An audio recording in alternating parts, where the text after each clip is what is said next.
Hi guys. Tonight we step quietly into a place where the air feels sharp enough to nip your nose the moment you breathe in. You stand at the edge of a winter frontier, boots sinking into powder that squeaks under your weight, moonlight turning every drift into a sheet of silver.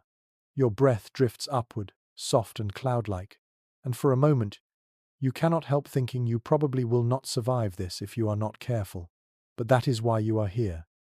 To learn how mountain men with nothing more than grit, a few tools, and an instinct for staying alive, built warm homes in conditions that look like they want to swallow you whole. So, before you get comfortable, take a moment to like the video and subscribe, but only if you genuinely enjoy what I do here. And while you settle into your blankets, tell me your location and your local time down in the comments. I always love seeing where you are listening from. Now, dim the lights. Let the warmth of your room contrast with the wilderness you are about to walk into, and let your mind glide forward into the story. You crunch across the frozen earth, each step a tiny drumbeat in the stillness. The shape of dawn is barely beginning to glow behind the mountains, a pale wash of icy blue spreading into the sky. Your fingers ache even inside warm gloves, which gives you a tiny taste of what early mountain men dealt with every single day. Imagine facing this kind of chill with mittens made of rough hide instead of modern insulation. One mainstream historical fact is that trappers in the early 19th century sometimes faced temperatures that dropped near 50 degrees below zero during deep winter. It was the kind of cold that made metal tools bite at your skin and caused exposed fingertips to stiffen in minutes. You keep moving, because standing still makes the cold slither deeper into your body. The trees around you stand stiff and silent, frost coating each branch and turning them into delicate sculptures. A quirky old tidbit comes back to you, something you once overheard a reenactor say at a historical fair. Some early woodsmen insisted that if you listened closely at sunrise on the coldest mornings, you could hear the sap inside trees cracking with tiny pops, like nature's own popcorn. It sounds ridiculous, but as you stand here in the brittle stillness, you almost imagine you hear it too. The snow underfoot is deep, untouched, and glimmering in the faint light. You feel the weight of isolation settle on you, not in a frightening way but in a strangely peaceful one. Everything is quiet. Even your footsteps sound cautious, almost apologetic. You breathe in the air, crisp enough to sting the inside of your nose, and you feel the place testing you. The mountain men understood this sensation well. Historians still argue whether early trappers preferred to travel alone for strategic reasons or simply because solitude felt safer than unreliable companionship. Whatever the reason, the loneliness carved its own kind of resilience into them. Ahead, a ridge rises like a dark wave against the sky. You tilt your head upward to study it, noticing how the early light spreads across the eastern side, while the western slopes remain in deep shadow. That contrast matters. A builder in winter notices such things instinctively. You feel the wind brushing your cheek, the direction it comes from, and the way it curls around the high rocks. If you were truly out here to survive, you would need to understand this terrain the way an animal does. Where does the wind funnel? Where does snow gather in dangerous drifts? Where might the sun offer precious warmth during the short daylight hours? You keep walking, feeling the cold nip at your ears through your hat. Close by, a stream has frozen into a pale, glassy vein that runs between trees. You crouch at the edge, touching the ice gently with your glove. Beneath the surface, you sense slow movement, water shifting under winter's grip. A breeze moves along the valley, and for a moment it carries a scent of pine and wood resin, sharp and oddly comforting. Even in this harsh environment, there is life. You straighten and look across the landscape. You understand now why mountain men approached each new day like a small test. Before they built a cabin or even planned the foundation, they studied the dawn the way you are studying it now. They watched the angles of sunlight, traced fresh animal tracks, and judged which hollows sheltered warmth and which swallowed it whole. It was not romantic heroism. It was simple survival. Your breath pools in front of you again, and you tuck your chin into your scarf. The horizon grows brighter, soft gold creeping across the sky, and you notice how it transforms the land beneath your feet. Frost turns to glitter, the first rays brushing trees until they look dusted with diamonds. Beautiful, yes, but your body knows beauty does not keep you warm. You flex your toes inside your boots and continue forward, listening to the snow compress. Somewhere behind you, a distant call echoes through the valley, maybe a lone bird or something larger moving through deep forest. These sounds used to bring both comfort and caution to the mountain men. A call could mean pray for food, or it could mean trouble. The wilderness does not provide a syllabus for you to study. It simply hands you challenges, and you respond by learning quickly or not at all. You pause again, letting your eyes travel over a small clearing ahead. Thin mist rises from a cluster of rocks near a depression in the ground. Warm springs occasionally appeared even in brutal winters, small pockets of heat leaking from the earth. Early trappers loved these spaces, not only for thawing frostbitten fingers, but also for the faint warmth that hinted at better building sites nearby. You feel the temptation to wander closer, to hold your hands above the mild steam, but you know your journey continues forward. The cold tugs at your sleeves, as if reminding you that movement is survival. You step back into your slow, crunching pace, letting the dawn expand above you. Each breath grows easier now that the horizon glows a little brighter. The wilderness still feels immense, but as you walk, you sense yourself adjusting. Your body learns the rhythm, your heart steadies, your eyes sharpen. This is exactly what the mountain men experienced on mornings like this. The first daylight always brought a strange encouragement, as if reminding them that they had managed to live one more night. They rose with stiff joints, shook frost from their bedding, and stepped out into the glowing world to make choices that would keep them alive through the next storm. A breeze brushes your cheek again, and you turn with it, noticing a gentle slope that catches more sunlight than the rest. If you were choosing a place to build, this detail could mean everything. But that realization belongs to the next part of your journey. For now, you continue moving through the frostbitten dawn, each step carrying you deeper into the knowledge that survival begins with seeing the world clearly. You drift toward that gentle slope you noticed earlier, letting the rising light guide your steps across the cold terrain. The snow here thins a little, broken by patches of stiff grass that poke through the ice like bristles on an old brush. Your boots sink with a softer sound, more of a cushioned sigh than a crunch, and you feel the land shifting beneath your feet. This is the moment where mountain men slowed down, tightened their focus, and judged the ground with a kind of instinct that came from months and years of necessity. Now you do the same, watching how the wind moves through this place and how the shadows stretch along the valley. You stop, letting the air wrap around your face. You can feel its direction clearly now. A steady push from the northwest, cold, insistent, almost personal. When you turn to face it, tiny crystals sting your cheeks. When you turn away, the difference is instant, like stepping under a blanket. This simple observation means everything. The earliest trappers often built on the leeward side of slopes to reduce wind exposure, a mainstream historical fact that you might recall from wilderness guides or old journals. They learned quickly that even the warmest cabin design loses its battle if the wind has a direct shot at the door. You walk further, following the wind shadow.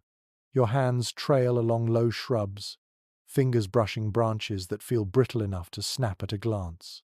The smell of resin rises faintly from one, and you pause to take it in. Pine, frost, and the faint mineral scent of frozen soil mix together in a surprisingly soothing combination. The cold no longer bites quite as sharply, partly because the sun has risen a little, and partly because your mind is busy absorbing every clue the landscape offers. Ahead, you notice a depression in the ground, almost a bowl-shaped dip where snow collects more thickly. At first it looks like a good hiding spot from the wind, but a few steps closer and you realize it is a trap. Too much snow gathers here. One quirky, lesser-known tidbit you once heard claims that some early woodsmen used to toss a stick into snow pockets like this to judge depth. If the stick disappeared with no sound, they knew the snow had drifted dangerously deep. You imagine trying that now, watching your makeshift probe vanish into a silent, soft abyss.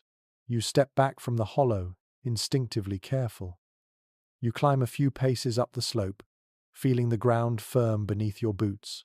Here, the snow thins again, and the earth feels packed and trustworthy. You look up at the sky, that pale morning blue, and track the sun as it slides over the ridge. In winter months, the sun stays low and weak.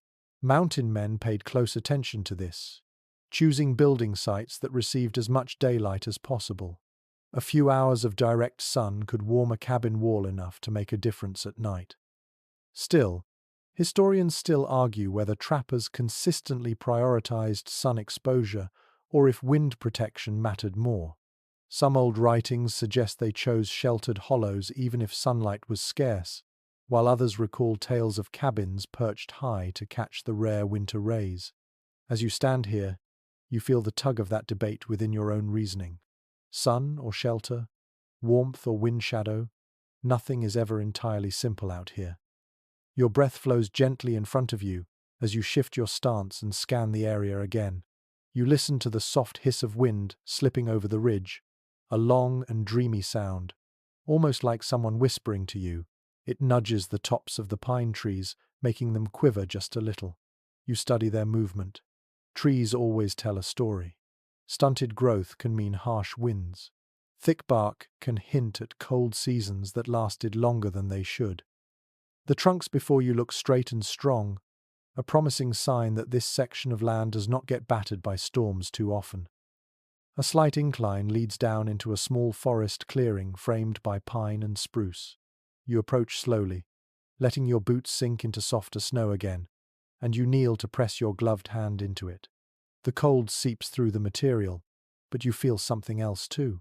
The snow sits evenly, without strange dips or hidden pockets. That means the ground beneath is smooth, not broken up by roots or rocks. A good building surface. You rise and breathe deeply. A faint sound echoes to your right, the trickle of water beneath ice. You follow it until you see the thin ribbon of a winter stream, narrow enough to step across but reliable enough to promise water year-round. Mountain men valued nearby water, though not too close. Build right next to a river and you risk spring floods or winter ice that creeps into your walls. Build too far and simple daily tasks become exhausting in bitter temperatures. You glance from the stream to the clearing and back again. The distance feels right, not too near, not too far. You tilt your head again, letting the air settle around you. You listen for anything unusual, maybe a warning in the wind or the subtle shift of branches. Nothing seems threatening. Instead, the place feels still, crisp, patient. You walk the perimeter of the clearing, tracing the boundary with slow, thoughtful steps. Each footfall compresses the snow with a gentle hush, and you imagine the same sound beneath the feet of men who stood here long before you ever dreamed of a frontier. A sudden sparkle catches your eye. Small animal tracks curve through the clearing, delicate and tidy, probably from a rabbit. The path winds toward the stream and then back into the trees. The sight brings a small smile. Animals choose the safest paths. If wildlife is comfortable passing through, that suggests the area is stable.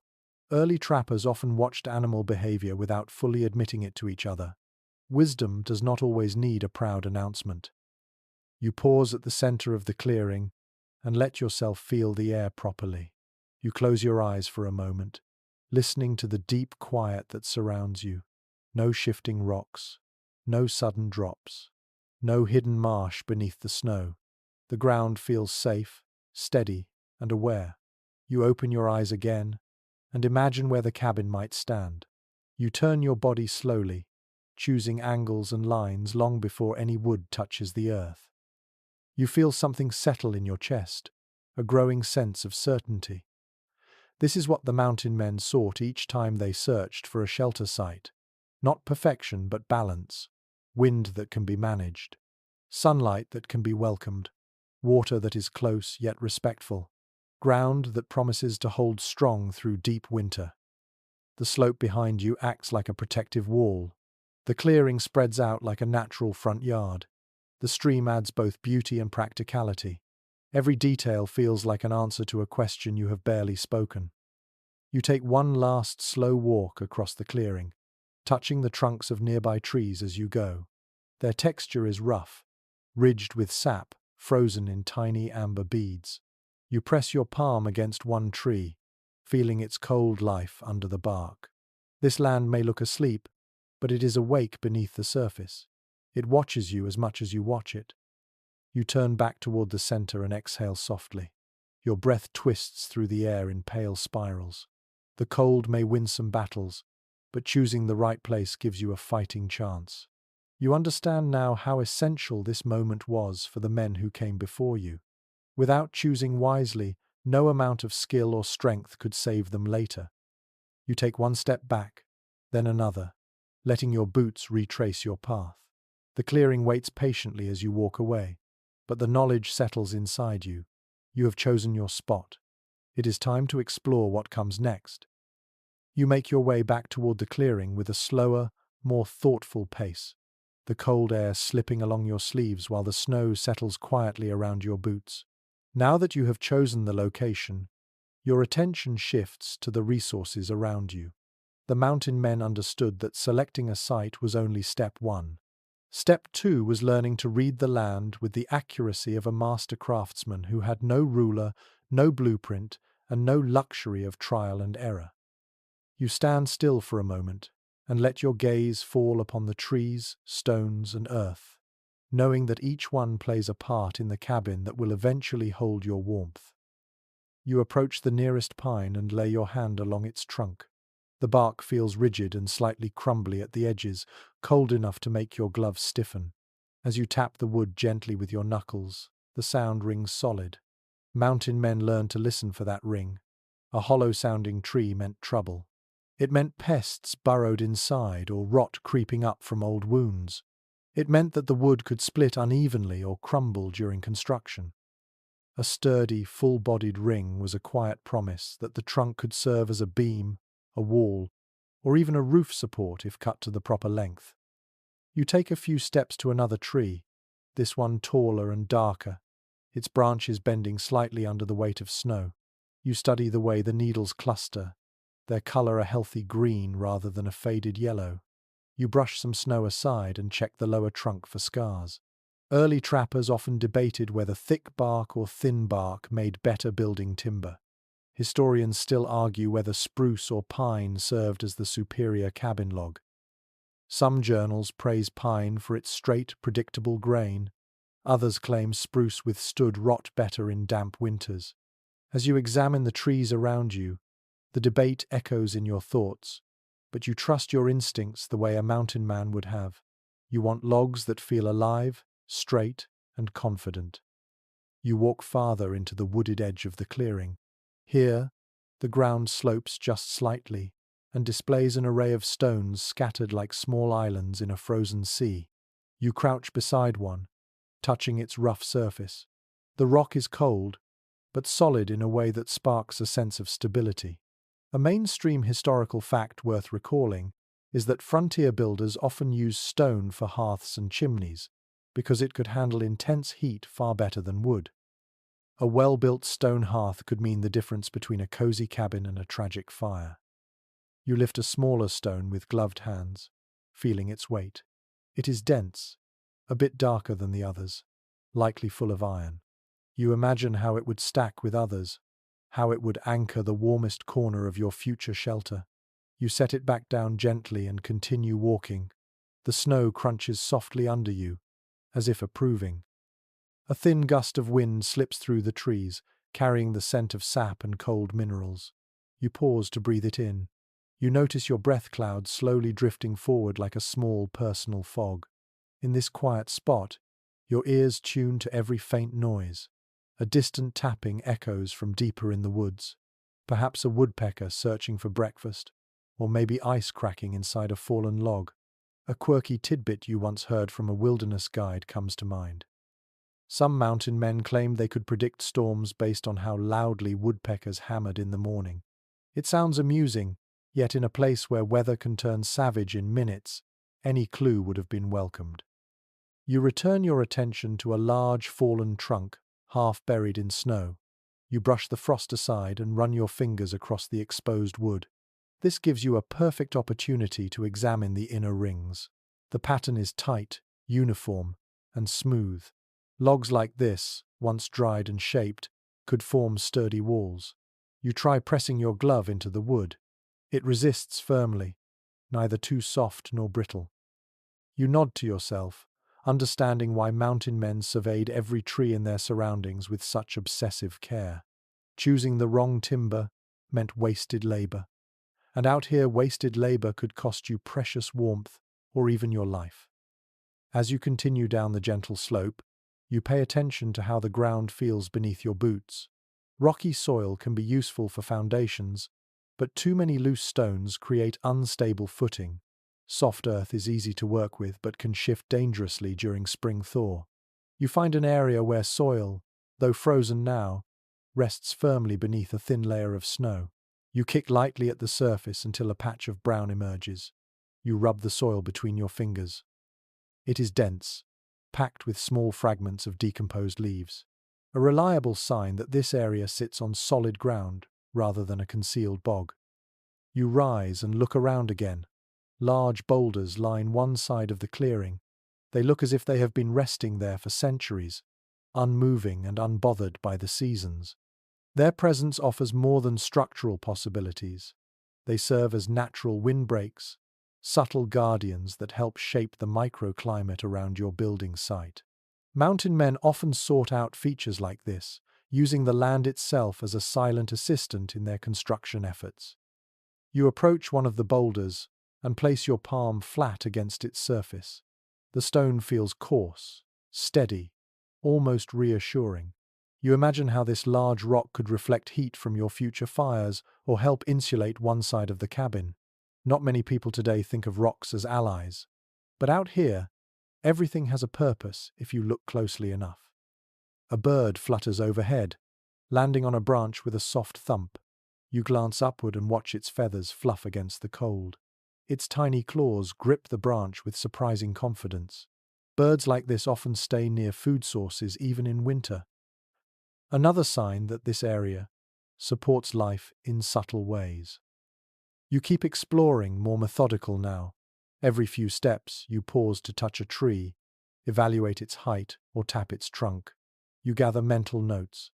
That pine is too twisted. That spruce leans too much. That fir looks perfect, but stands too close to a slope where snow could slide dangerously. Each observation adds to your growing sense of the land. You walk back toward the fallen trunk, lifting a small chunk of bark that has separated from the wood. The underside reveals a smooth, pale inner layer. You rub the surface gently and let the texture sink in.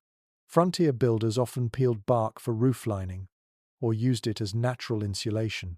Some old journals mention how they boiled strips of bark to turn them flexible, using them for binding or even patching damaged walls. The practicality of such materials fascinates you. You imagine yourself doing the same, boiling bark over a fire while snow falls softly around you. A light crack pops behind you. You turn quickly, but it is only a branch shedding its load of snow. Still, the sound reverberates through the forest like a small reminder that nature always acts without explanation. You take a steady breath. The air feels crisp and energizing. You continue deeper into the cluster of trees, this time looking not only at the individual trunks but the spacing between them. Good spacing means easier tree felling. Tight clusters can cause logs to shift unpredictably after cutting. You scan the alignment of the trunks, nodding at the clear paths available for dropping several straight pines. It is almost as if the land has arranged itself to help you. You smile slightly at the thought, amused at how generous the wilderness can appear when you approach it with respect. You circle back toward the stones again. This time you pay more attention to their color. Some stones gleam with a faint bluish tint, hinting at rich mineral content. Others show streaks of gold or red, remnants of the mountain's deep geology. Mountain men sometimes used specific stone types because they heated more evenly or resisted cracking. You imagine building a hearth from stones like these, feeling them radiate heat long after the fire settles into glowing embers. As you wander, your mind drifts to the rhythm of work that will come soon. The swinging of axes, the thud of falling timber, the scrape of bark being peeled. But for now, this quiet survey feels just as important. You are learning the personality of the land. You are forming a partnership with the very materials that will keep you alive when the deepest cold comes.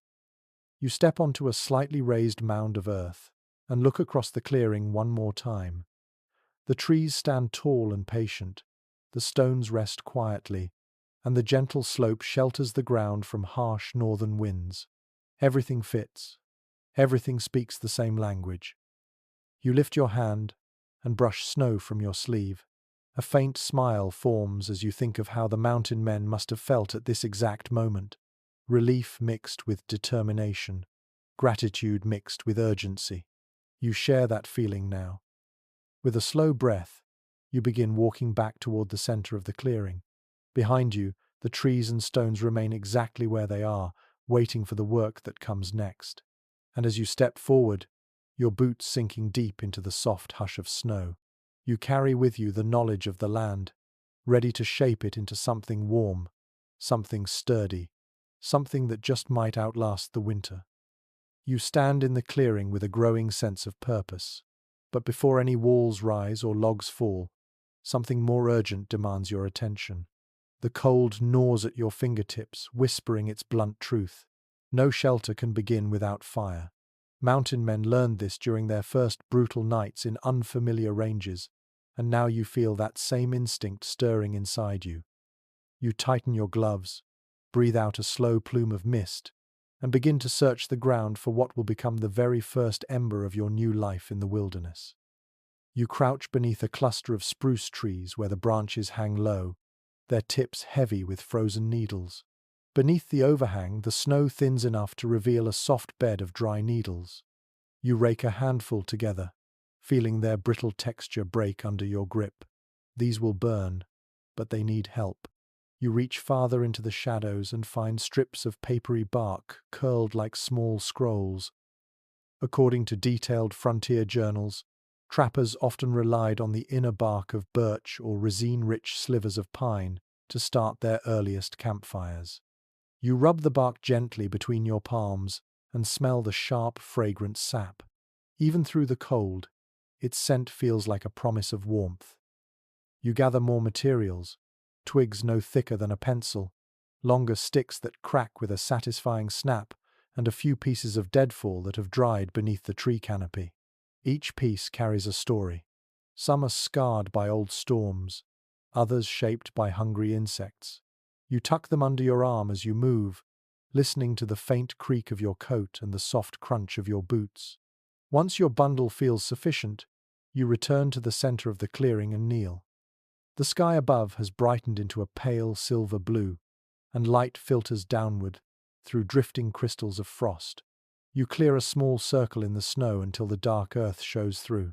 The ground feels cold enough to numb your fingertips through your gloves. You arrange your materials in a loose nest, laying tiny twigs in a cone and tucking bark beneath them. You work slowly, allowing your breathing to settle into a calm rhythm.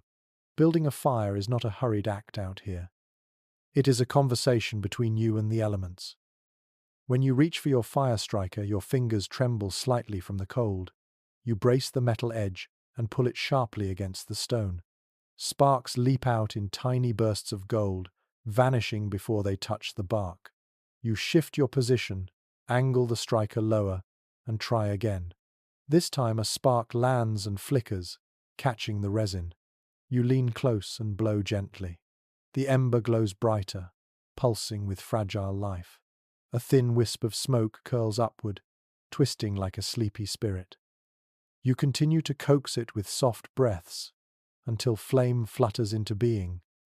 A warm thrill runs through your chest, subtle but powerful. The flame grows slowly, licking the bark and then the smallest twigs.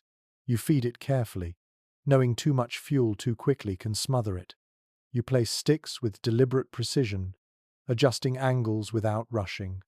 As your little fire strengthens, Its warmth reaches your hands, like the first friendly greeting you have received all morning. Historical writings that have survived describe moments exactly like this, where early woodsmen treated fire-making as both a skill and a ritual. For them, fire meant survival. It meant a chance to dry frozen clothes, to melt snow into drinkable water, to cook meat that would otherwise freeze solid. And as you watch your own flame grow taller, you understand those accounts with new clarity. A curious anecdote often mentioned in frontier storytelling circles comes to mind. Some trappers swore that pine resin could burn even on wet days if they chewed it first to soften it, then pressed it into a sticky ball to catch sparks.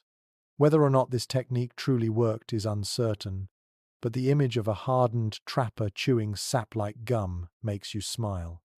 You sit back on your heels and lift your palms toward the rising warmth. The sensation is immediate, spreading across your skin and seeping through your gloves. Your breath trails upward into the warming air, creating swirling patterns above the flame. The cold no longer feels like an enemy. It feels like a stern teacher, one who expects you to pay attention. And you do. Some researchers today still discuss the earliest fire-starting tools used in remote mountain regions. They debate whether flint and steel remained dominant throughout the fur trapping era, or whether newer methods spread faster than records suggest. Whatever the truth may be, you realize the specific tool matters far less than the determination behind it. Fire only answers those who refuse to give up. You add larger sticks now, arranging them slowly as the flames rise with a brighter, more confident glow. Heat washes over your legs, and you feel muscles in your shoulders relax for the first time since dawn. You shift your weight, settling onto a fallen log half covered in snow. The warmth begins to thaw the stiffness in your fingertips. The clearing around you changes subtly as the fire strengthens. The trees seem less intimidating, their branches no longer looming but simply standing watch. The stones glint faintly in the growing light. Shadows dance across the snow as the flames cast long, flickering lines. The entire landscape seems to respond to the presence of fire, as if acknowledging you as something more than a temporary wanderer. You glance toward the edge of the clearing, noticing how the smoke trails upward before drifting sideways with the wind. Smoke is a storyteller too. Its direction reveals where wind funnels between trees. Its speed hints at coming weather. You try to read it the way mountain men once did. The smoke lifts smoothly before curling eastward. That means the air is fairly still, a good omen for beginning construction soon. You move closer again, stretching out your hands and soaking in every bit of warmth. A subtle crackle rises from the burning wood. Each pop marks another moment of progress. You break a chunk of snow from the ground, hold it near the fire, and watch it melt into droplets that slip between your fingers. A calm satisfaction washes through you. With this flame you could warm food, heat stones for bedding, boil water, or light lanterns. It is a foundation for everything that comes next. In the midst of this soft glow, your attention drifts to the practical needs of a true fireside in a mountain home. The hearth that will later anchor your cabin must be sturdy enough to hold heat, yet designed to release smoke cleanly. If it fails, smoke will creep back inside, choking the air and staining the walls. You picture the stones you examined earlier and imagine stacking them carefully, building a hearth that can endure the long winter ahead. You rise from the fallen log and walk slowly around your fire, watching the flames from every angle. Your shadow jumps across the snow, stretching and shrinking in a rhythm that feels alive. You pause behind the fire, letting its warmth hit your back. It feels different from this direction, softer and more distant. You close your eyes and listen to the fire breathe. You recall a little detail mentioned in a rare winter guidebook from the 19th century. The author wrote that the best fire is one that sings, not screams. A singing fire crackles softly, burns steadily, and gives warmth without throwing sparks wildly. A screaming fire, according to the old writer, pops and hisses with chaotic energy because the wood is too wet or stacked poorly. You smile at the comparison, listening carefully to your flame. It sings. Satisfied, you kneel once more and feed it a few more sticks. The fire grows, painting the air above it with ripples of heat. Your cheeks warm, your shoulders loosen, your mind quiets. Fire was the first shelter.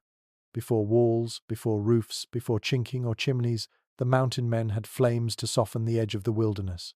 You feel that now, as heat settles into your bones. The next steps will be harder.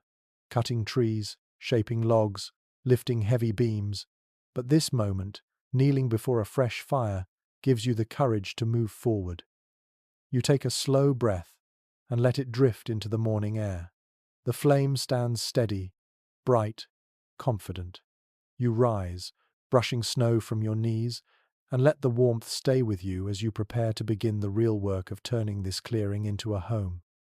You rise from the warmth of the small fire and feel the cold close in again, not quite unfriendly but certainly insistent. It reminds you that heat fades fast out here, and the true defense against winter is not only fire but the tools that let you shape a home. Mountain men understood that a cabin was nothing without good implements. An axe that split cleanly, a saw that did not wander, a blade that held its edge in the cold. You step away from the fire with renewed determination, knowing that the next stage of this journey invites you into the world of simple tools and the immense skill needed to wield them. You kneel beside a fallen log and pull your pack close. Inside it rests an axe, its wooden handle polished smooth from years of gripping hands. You lift it carefully and let the weight settle into your palm. The balance feels steady, familiar even if you have only carried it for a short time. Many historical accounts mention how trappers often spent weeks crafting or modifying their own handles, shaping them to suit their shoulders, grip, and strength. A poorly balanced axe was no small inconvenience. It was a danger to fingers, shins, and every essential muscle needed to survive. You test the blade by running a gloved thumb carefully along the edge. Even through the leather you sense its sharpness. An edge like this can bite into frozen wood with surprising ease. You swing it lightly once, twice, letting the tool whistle through the cold morning air. The movement wakes up your arms and shoulders, stirring the blood through muscles that stiffened overnight. To your left, a small spruce stands with branches drooping low under the weight of snow. You brush your fingertips along one of its limbs. The wood feels sturdy, a little springy, and alive. Not ideal for major building beams, but perfect for tool handles, pegs, and smaller construction needs. You pick a fallen branch nearby and test its strength by bending it. It resists for a moment before cracking sharply with a brittle snap. You let the two pieces fall into the snow. Every sound out here echoes with a clarity that feels almost ceremonial. Mountain toolkits were simple, but each item served multiple purposes. The axe for felling, the adze for smoothing, the drawknife for peeling bark, the auger for boring holes. You look around the clearing and mentally picture these tasks unfolding one by one. A well-made cabin takes more than brute force. It takes a deep familiarity with the tools in your hands. You rest the axe against your shoulder and walk toward a pine with a straight trunk and clean height. You note how sunlight strikes its bark, revealing ridges like stacked rings of caramel and smoke. You reach out and tap it with your knuckles. A solid tone answers. You nod to yourself. This is the kind of tree the mountain men prized. Tall enough to provide long logs, straight enough to split without twisting, thick enough to hold heat inside a cabin wall. According to surviving frontier diaries, many trappers chose trees that had grown close enough to their neighbors to stretch tall without wasting energy on low branches. Those trees became natural building beams, shaped patiently by competition and time. Before making the first cut, you test the snow beneath your feet. Your boots sink slightly but land on firm ground. The tree stands on stable earth, which means it should fall predictably. Wind matters too. You tilt your head, feeling the breeze brush your cheek. It flows lightly from the west, enough to guide the fall but not enough to surprise you. You step back, rotate your shoulders, and tighten your grip on the axe handle. You draw a deep breath and let the cold fill your lungs. Then you swing. The blade kisses the bark with a solid thud, sending a tremor through your arms. Wood chips spray outward in a pale arc, flying into the snow like thin shavings of butter. You swing again and again, finding the rhythm that the mountain men knew so well. The sound echoes across the clearing with a steady beat, like a simple drum marking the hours of the day. As you work, heat rises beneath your layers. Your breath grows heavier, drifting into the cold in thicker clouds. Each chop removes a neat wedge from the trunk. The notch deepens slowly, but surely. You pause occasionally to clear chips from the ground, letting the scent of fresh sap drift upward. The aroma is sweet, sharp, and deeply tied to winter forests. A peculiar bit of oral lore says some trappers believed the smell of sap in cold weather was lucky, a sign that the wood was pure and the land approved of their presence. Whether true or not, you inhale the fragrance with appreciation. You continue chopping until the front notch reaches the proper angle. Then you step around to the opposite side and begin shaping the finishing cut. Snow falls from the branches above, with little whispered patters. The tree groans faintly with each strike, a long, tired exhale of a giant nearing its rest. As you work, your mind drifts to another conversation that often emerges among historians. Some researchers still disagree about the exact designs of the earliest mountain tools. Certain records describe long-handled axes with narrow blades, while others mention broader tool heads preferred for splitting heavy logs. Even now, the academic world tries to piece together what daily life truly looked like for those who lived far beyond the reach of consistent documentation. While researchers debate the fine points, the core truth remains clear. These tools made survival possible in a landscape that showed little mercy. You raise the axe again and deliver another powerful swing. A low, deep crack resonates through the clearing. The trunk shivers. You step back, positioning yourself safely to the side. The tree leans, hesitates, then begins its slow descent. Snow shakes loose in a flurry as branches sway. Finally, it falls with a long, rolling crash that echoes into the forest. Silence follows. You exhale a long breath you did not realize you were holding. The fallen tree lies across the snow like a great sleeping creature. You approach it with quiet respect, running your gloved hand along the bark. The chill of the trunk seeps into your palm. This tree will soon become walls and beams. It will hold heat, resist storms, and stand as your defense against the deepest winter nights. You close your hand into a gentle fist, acknowledging the trade of life for shelter. But one tree is never enough. A cabin requires many logs, cut with precision and shaped with care. You walk to the base of the fallen trunk and kneel. With your saw, you measure out the first section. The teeth bite into the wood in a steady rhythm, scraping and humming as you move your arm back and forth. Sawdust dusts your gloves and floats like golden powder in the pale morning light. You work slowly, letting the motion warm your shoulders and back. The cold no longer feels harsh. Instead, it feels like a background companion, the kind that watches silently as you learn this place. The saw moves through the wood with steady progress. When the cut finishes, the first log rolls free with a gentle thump. You straighten your back, stretching your arms overhead. Your breath swirls above you, soft and wandering. You take a moment to look around the clearing again. The fire still burns quietly. The snow reflects morning light with a soft shimmer. A bird calls from somewhere high in the pines. The world feels balanced for a moment, caught between effort and reward. You shift to the next cut, then another. Each piece you remove brings you closer to a warm home. As you work, small patches of sweat form along your back despite the cold. You pause every so often to remove your gloves and let your hands hover above the fire, absorbing its warmth before returning to the labor. Cutting, shaping, carrying. This is the rhythm of building. It fills your muscles with fatigue but also with purpose.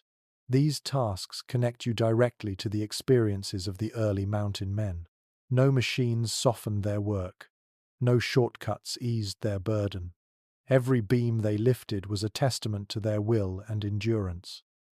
By the time you finish preparing several long logs, your body hums with warmth. You stand up, breathing deeply, watching steam rise gently from your coat. The clearing feels like a workshop now, a place shaped not by harsh winter but by your growing strength. The tools rest beside you, their metal glinting faintly in the snow. Your axe handle shows fresh scuffs where your gloves rubbed it. Your saw teeth glimmer with fine sawdust. You nod approvingly. These simple implements are the heartbeat of your construction. Without them, the forest remains an untamed world. With them, you can carve out a space of safety and warmth. You gather your tools and return to the fire. Its crackle greets you softly, almost like a welcome after the exertion. You hold your hands toward the flame again, letting the heat sink deep into your bones. You close your eyes for a moment, listening to the low hum of wind and the fading echo of the tree you felled. The next stages will demand even more effort, but you feel ready. The tools have been awakened. The land has offered its materials, and you, standing in the quiet glow of the clearing, feel the first true spark of shelter forming in your mind. You step away from the fire once more, breathing in the cold air as your boots press into the snow with soft, rhythmic crunches. The logs you cut lie scattered like sleeping giants, their bark darkened with frost and sap. Now comes a moment. Mountain men understood on a deep, almost instinctive level. The first logs must be laid with care. A cabin does not begin with walls or a roof. It begins with a foundation of timber placed so precisely that every later step depends on it. You move toward the clearing center, ready to test both your strength and your patience. The ground is firm beneath a thin crust of snow. You kneel and brush the surface clear with your gloves, revealing frozen soil mixed with small roots and winter-hardened grass. You scrape a wider path until a rectangle emerges faintly in your mind. This will be the footprint of your cabin. Not too wide, not too long. Mountain homes were often compact because smaller spaces held warmth more easily, and the logs needed for larger structures required dangerously heavy lifting.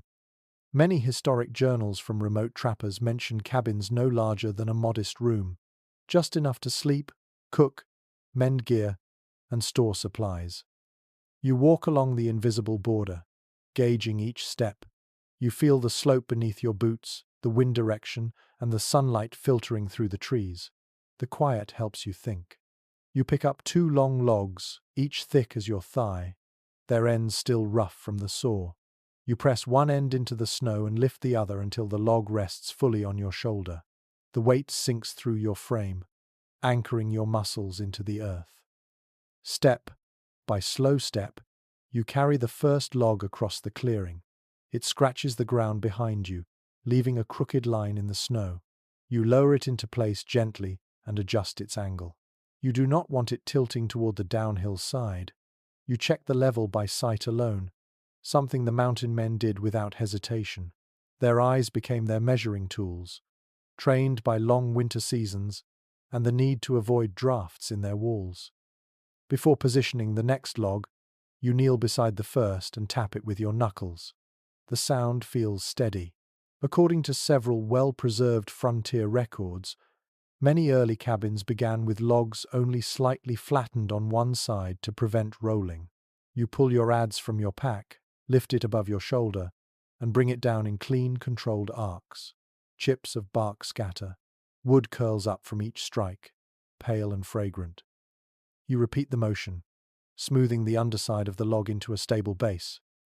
A little distance away, a woodpecker taps rhythmically on a tree, the sound echoing with a crisp pace.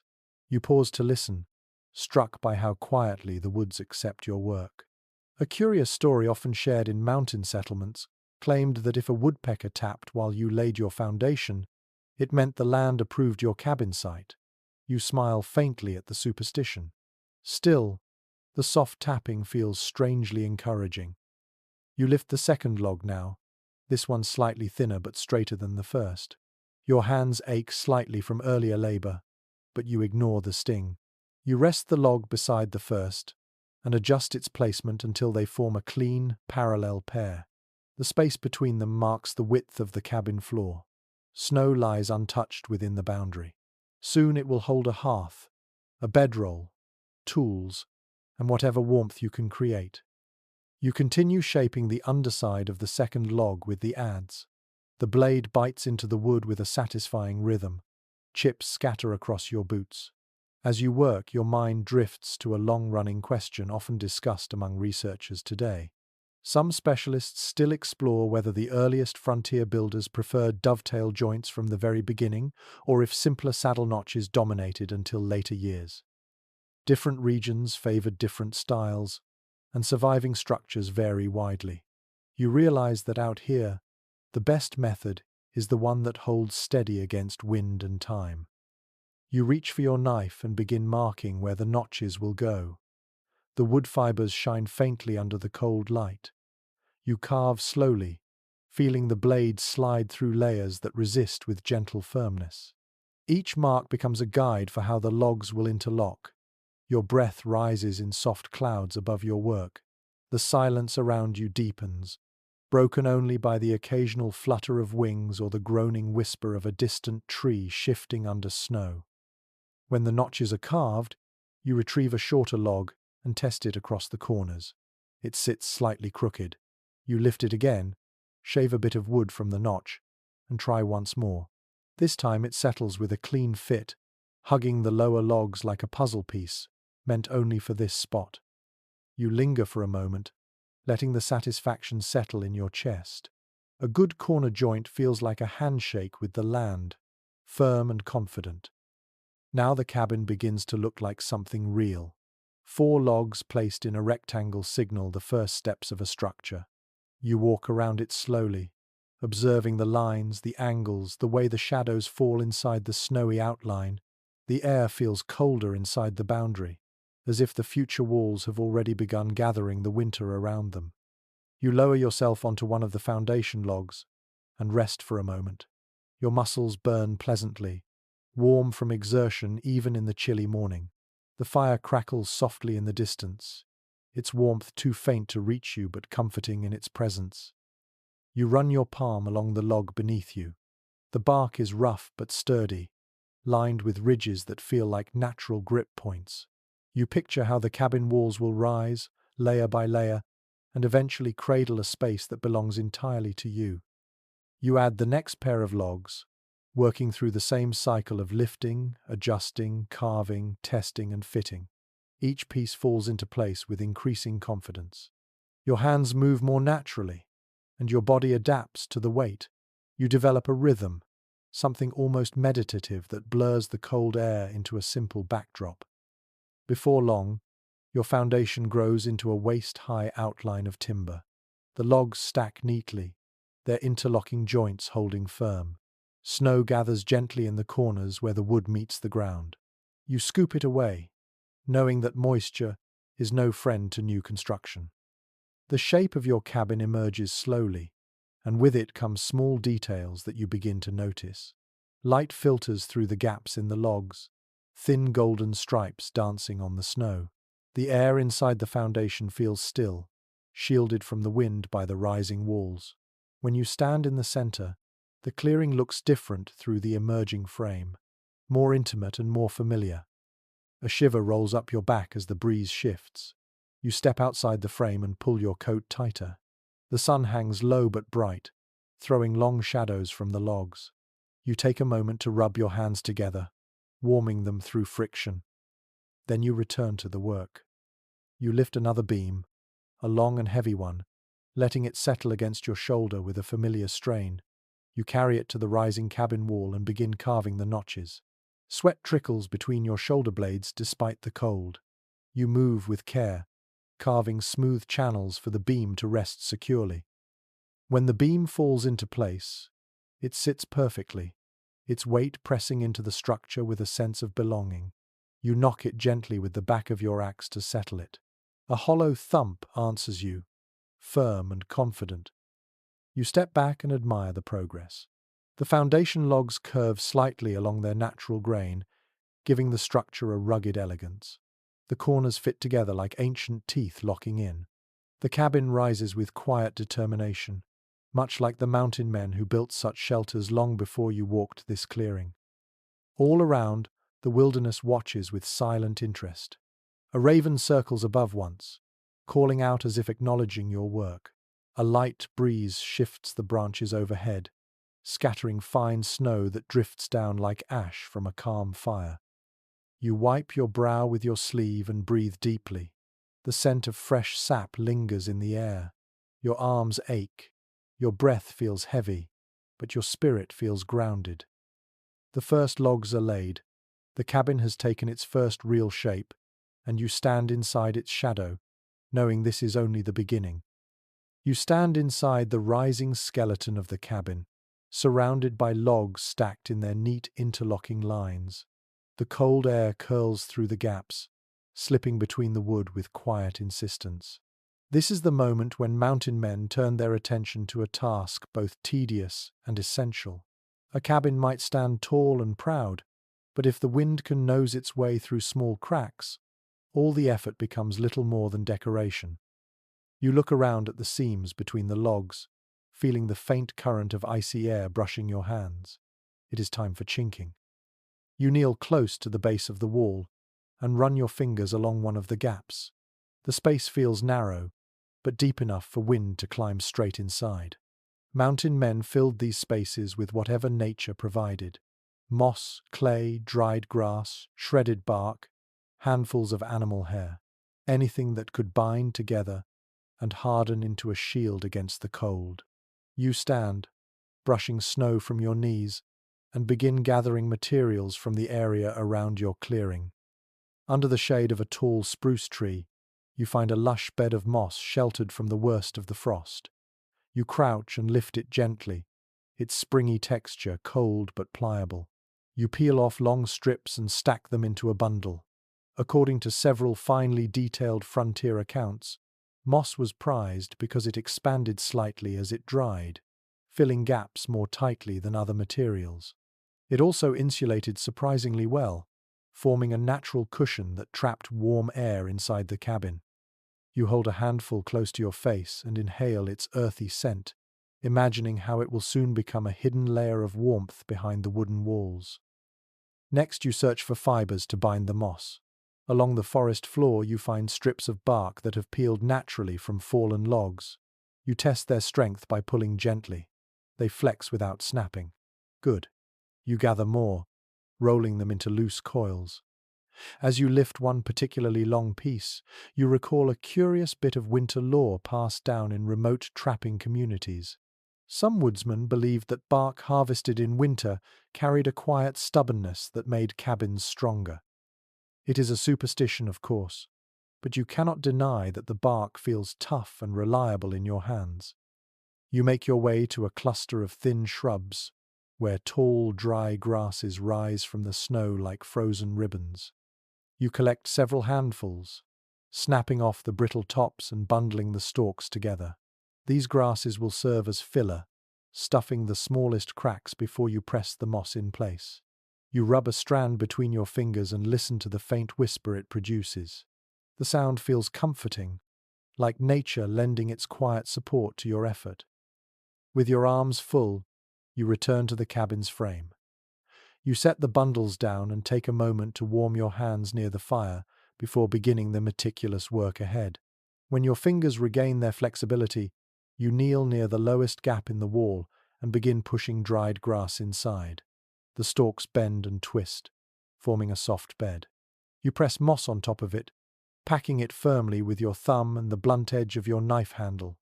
The moss squeezes into the space, expanding slightly with each push. This work is slow, repetitive, and tiring, but it is essential. Without thorough chinking, warm air escapes and cold air slips in with sharp determination. You move to the next gap and repeat the process. Grass first, moss second. Bark strips woven in to secure the bind. Each movement feels purposeful. Each press of your palm deepens your connection to the structure. A gentle breeze passes through the clearing and brushes the back of your neck. You glance up at the tree line and notice snow shifting on a distant branch before falling in a quiet cascade. The forest responds to everything, even the slightest change. That awareness reminds you of something you read long ago. Some researchers have spent years studying the construction methods of early mountain cabins, comparing surviving structures to old letters and journals. Many of these scholars present opposing interpretations about how much insulation mountain men truly used. Some insist they layered thick moss between every log. Others argue they relied mostly on mud or clay, treating moss only as a supplement. The debate has never found a clear answer, but as you work, you sense that practicality ruled more than preference. You use what you have, and you use it well. You continue upward along the wall, sliding moss into each crevice. Sap stains your gloves, and green smudges appear along your sleeves. The work leaves your hands tired, but the progress lifts your spirits. As the gaps begin closing one by one, you imagine the cold winds of later months failing to find a way inside. You picture yourself sitting near the hearth on a silent winter night, feeling warmth wrap around your shoulders because of the work you are doing now. When you reach a particularly wide gap, you weave several bark strips together into a thick braid and press it firmly into the space before adding moss. The braid holds surprisingly well. You lean your weight into it, tightening the fit. It feels solid, dependable. You smile to yourself, appreciating how simple materials can become strong when handled with intention. You rise to stretch your back, stepping outside the cabin frame to admire your progress from a distance. The wall looks textured now, speckled with the greens and browns of moss and bark. Sunlight glints off the damp surfaces, painting soft highlights along the logs. You notice how the wall seems to breathe differently. Where cold air once threaded through freely, now the cabin feels quieter inside, more sheltered, more complete. You return to the opposite side and start again. This time your movements grow even more fluid. You tear strips of moss without looking. You twist fibers with one hand while packing with the other. Your breath hangs in the air in soft clouds as you work, and soon your gloves sting with cold. You stop only long enough to warm them by the fire before returning again to the steady task of sealing the walls. The forest hums faintly in the distance. The fire crackles softly behind you, and your work becomes an almost meditative rhythm. Before long, you reach the upper row of logs. The gaps grow narrower here, but you still fill them with care. Even the smallest crack can undo your effort when winter begins its nightly assault. You press one final tuft of moss into place and smooth the edges. A sense of accomplishment settles warmly in your chest. You step back inside the cabin frame for another inspection. The wind enters far more faintly now. It feels like a soft whisper instead of a sharp intrusion. You walk a slow circle within the foundation, feeling how the air holds still in the corners and moves more gently along the walls. The space feels warmer already, as if the cabin itself acknowledges your attention. You press your palm against a chinked section, testing its firmness. The moss does not budge. The bark strips hold like old rope. The walls feel purposeful, almost protective. Outside, a crow calls from the treetops, breaking the silence with a sharp announcement. You look up to see it hopping along a branch, feathers fluffed against the cold. It tilts its head toward your cabin, as if inspecting your efforts. Then it takes flight, flapping slowly across the clearing. You watch it disappear into the woods, then turn back to your work with a small smile. The walls stand tighter now, stronger, prepared. Chinking may not be the most glamorous part of building a frontier shelter, but it transforms a drafty pile of logs into a real home. And now, for the first time since you stepped into this frozen wilderness, your cabin begins to feel like a place where warmth can truly live. You step back into the center of the cabin, letting your gaze drift toward the far wall where the heart of the home will soon rise. A warm shelter begins with strong walls, but a truly livable refuge requires something deeper. Mountain men built their cabins small and sturdy, yet the one feature they poured the most care into was the hearth. Fire warmed their meals, dried their clothes, lit their evenings, and kept the long winter nights from swallowing them whole. Without a reliable hearth, even the tightest cabin would feel cold and lifeless. You turn toward the stack of stones gathered earlier and feel a quiet anticipation growing inside you.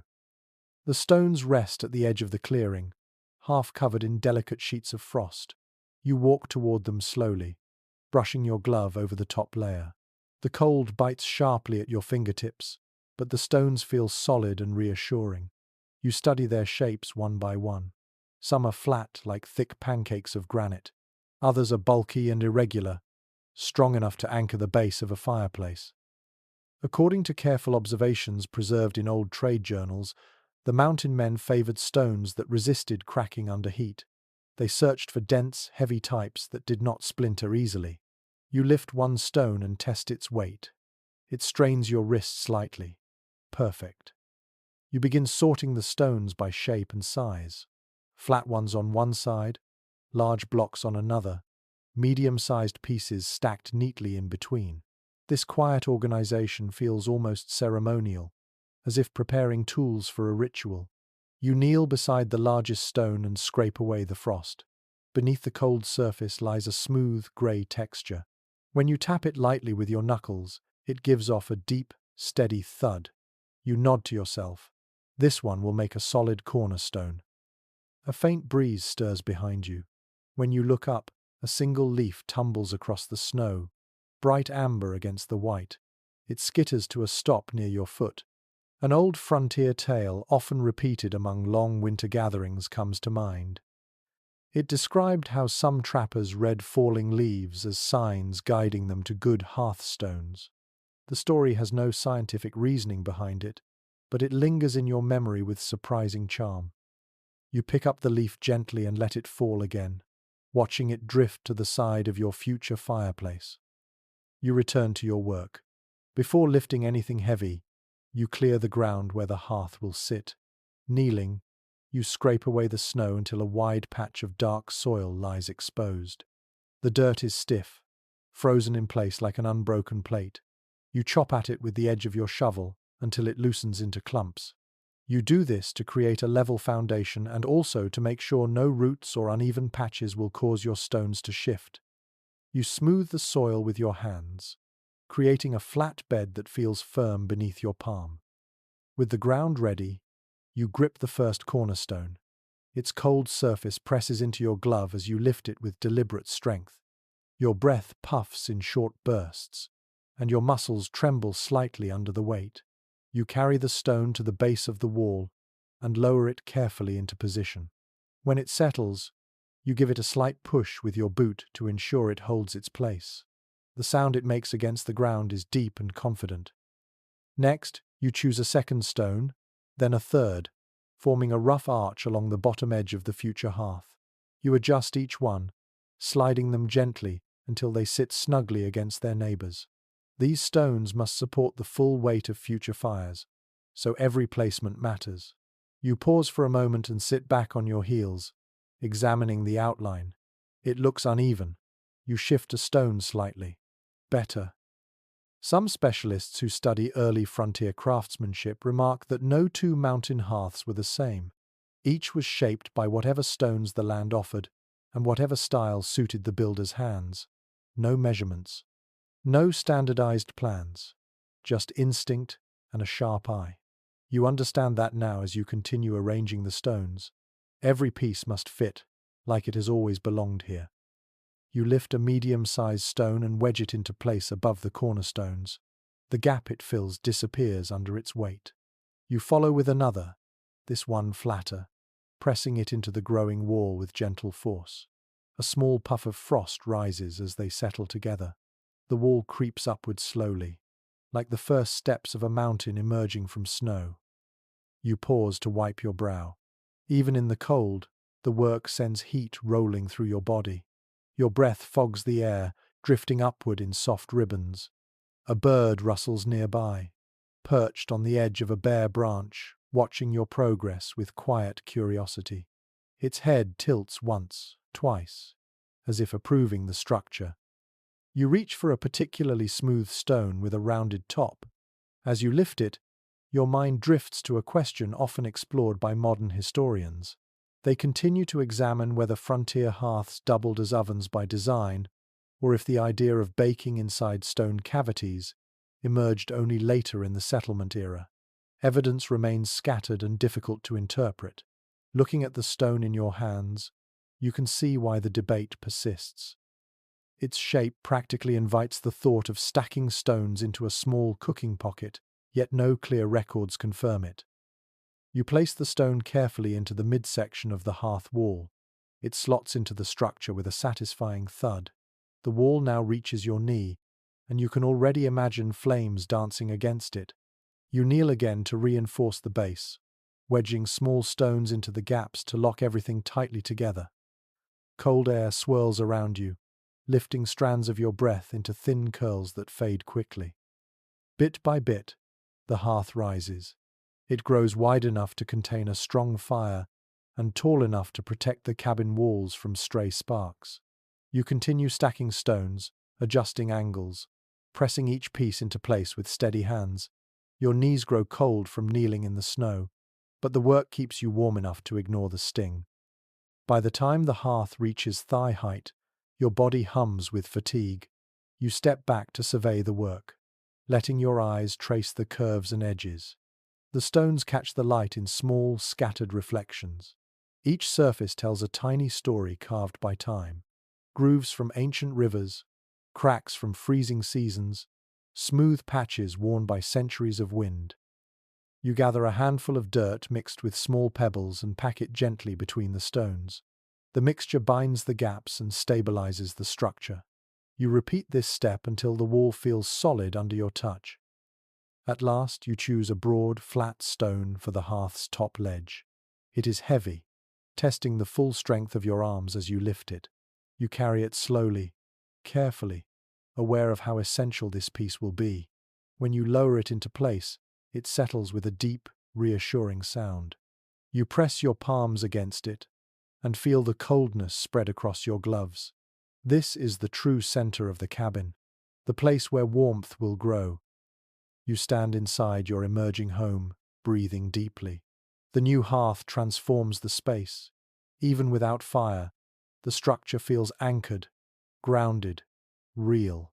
Your mind drifts ahead for a moment, imagining the glow of flames reflecting on the logs, the soothing crackle of burning wood, and the deep comfort of heat spreading across the room.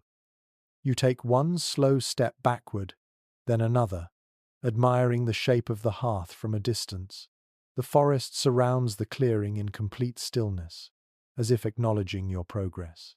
Snow clings to branches like lace. The sky hangs pale above you. You close your eyes briefly and breathe in the scent of fresh stone and cold earth. Your cabin now carries a heart, silent for the moment but ready for fire. And with this first rise of stone, warmth draws closer than ever. You step back from the hearth and look upward, following the line of the unfinished walls, until your gaze meets the cold sky. The wind moves lightly across the clearing, brushing the tops of the logs and sending a faint whistle through the narrow spaces where future beams will rest. The cabin stands sturdy at its base, but without a roof it remains vulnerable, open to the sky and the storms that will inevitably arrive. Mountain men learned quickly that a strong roof often meant the difference between enduring a winter and being buried beneath it. Snow could come down in heavy sheets, piling so deep and so fast that even seasoned trappers sometimes woke to the groaning weight of the forest itself. You take a slow breath and turn toward the pile of trimmed logs waiting near the tree line. These will serve as rafters. Each log must be straight enough to span the cabin's width and light enough for you to lift without losing your grip. The air stings your cheeks as you approach the pile, and the snow crunches crisply beneath your boots. You squat beside the logs and begin examining each one with quiet focus. You lift a long pine beam and run your hand along its length. The surface feels smooth where the bark has been peeled away, exposing pale wood beneath. In detailed archival notes written by traveling foresters of the time, there are mentions of how trappers often selected roof beams from young pines because the wood bent slightly before breaking. That flexibility allowed roofs to handle the weight of heavy snow without snapping suddenly. You tilt the beam, watching how it balances. This one will do. You drag it to the side of the cabin, then return for another. As you lift the second beam, a small memory surfaces. Old mountain families sometimes said the strongest rafters were chosen by sound rather than sight. They would knock each piece of wood with the back of a knife and listen. A clear tone meant healthy fibers. A dull tone suggested hidden rot. You tap this beam lightly. The tone rings sharp. You smile to yourself. That superstition might hold a bit of truth after all. You set 2 beams aside and gather several shorter pieces that will serve as cross supports. Each one must be trimmed, shaved, and notched to fit the upper logs of the cabin.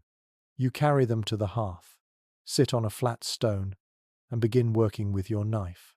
Wood curls gather in piles around your feet as you carve one clean notch after another. The motion is slow but feels almost calming. Your breath drifts into the cold air in steady clouds, while your hands shape each beam with practiced rhythm.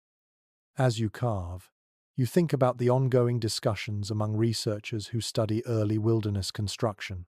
Some believe the steep roof pitch commonly seen in preserved cabins was a deliberate adaptation to heavy mountain snowfalls. Others argue that steep roofs came from European traditions carried over by settlers and trappers without much local modification at first. Both ideas have evidence, yet neither answers the question fully. You glance at the frame of your own cabin and know immediately why the pitches grew tall in the mountains. Snow is heavy. Snow moves. Snow demands respect.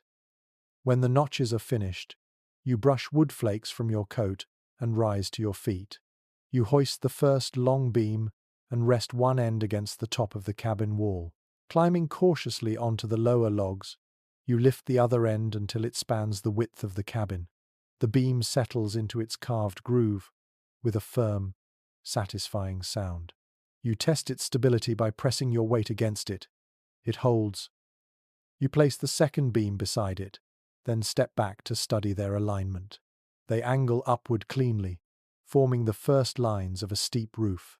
The sight fills you with a small sense of triumph. The roof begins with only 2 beams, yet the change feels transformative. The cabin no longer looks like an open wooden box. It looks like a place that intends to survive winter. You return to the beam pile and select 2 more. Snowflakes flutter lightly around you as you work, drifting from a passing cloud that has wandered over the clearing. They melt on your gloves, tiny cold kisses that vanish as quickly as they fall. By the time you lift the next pair of beams, the sky has brightened again into a pale, cold blue. Layer by layer, you raise the rafters. Each new beam meets the logs with a firm connection, shaped precisely by your knife and secured by the weight of the wood itself. You wedge them into place, checking the angles carefully. As you work, the cabin begins to gather a new shape. The rafters rise like ribs, forming a strong protective arch overhead. When the last rafter settles into place, you climb down and brush frost from your sleeves. The frame of the roof stands open above you, its lines casting faint shadows across the snow. You walk slowly beneath it, letting your eyes follow the pattern of beams. The space between them will soon be covered, but for this moment it feels like a tall wooden lattice against the pale sky. The next stage requires thinner poles, branches, and strips of bark to form a solid surface for the roof covering. You pick up your axe and move toward a grove of slender spruce. Their branches point upward like frozen spears, their trunks narrow and straight. You select one and begin trimming the branches carefully. The wood smells fresh and resinous, filling the air with its sharp scent. You cut more poles, stacking them into a neat bundle. Once the poles are ready, you climb back onto the cabin structure and begin laying them across the rafters. Each pole stretches from one side of the cabin to the other, resting securely atop the angled beams. You tie some in place using fibers twisted from dried bark. Others settle naturally into the grooves of the rafters, held by friction and angle. As you braid the bark fiber, you remember a lesser-known detail whispered among seasoned woodsmen. Some old trappers would soften the fibers in their mouths before tying them, claiming it made the bark swell slightly and tighten as it dried. It is a rustic practice, and you decide to simply twist the fibers with your gloved hands instead. Still, The resourcefulness of those early builders makes you smile. With the poles in place, the roof begins to resemble a skeletal canopy. You walk along the rafters carefully, keeping your balance while laying additional layers of branches and bark sheets. These overlapping pieces help create a surface upon which heavier coverings will rest. The wind brushes your face, but the cabin beneath you feels increasingly sheltered. When you step back down into the clearing, the structure looks transformed. The high-pitched roof frame stands tall, ready for its final covering. You walk around the cabin slowly, appreciating how the angled beams rise like protective wings. Shadows fall across the snow in long, smooth lines. The forest seems quieter now, as if acknowledging the seriousness of this stage. A roof is the great defender. It stops snow from burying your space, keeps rain from soaking your bedding, and holds warmth where you need it most. You take one last look at the ridge beams, admiring their strength. They rise cleanly, their angles sharp and confident. The work ahead will involve covering the roof tightly enough to withstand storms, but for now, these beams stand as the backbone of your future shelter. You breathe deeply, feeling the crisp air fill your lungs. The cabin stands stronger than ever, and above it, the first true lines of your winter shield point toward the sky. You stand beneath the rising skeleton of the roof, feeling the cold air slip gently between the beams and brush against your cheeks. The rafters arch above you like sturdy ribs, but without proper insulation they remain nothing more than bare bones. Mountain men understood that a roof without thoughtful layering could betray them in the first true storm. Snow would slither through weak gaps, cold air would seep down from above, and heat would flee upward as if the night itself dragged it away. You breathe slowly, letting the importance of this new task settle in your chest. It is time to gather the hidden scraps of nature and turn them into warmth. You take your axe and move toward the forest edge where spruce branches hang low in clusters. You walk beneath their dark needles, listening to the soft hiss of snow falling from their tips. You reach up and tug gently at a long branch. It bends, then breaks with a quiet crack. The needles spill their sharp scent into the air, a fragrance that wakes your senses instantly. According to detailed field notes left by early woodsmen, evergreen boughs made excellent first-layer insulation because their needles trapped pockets of air.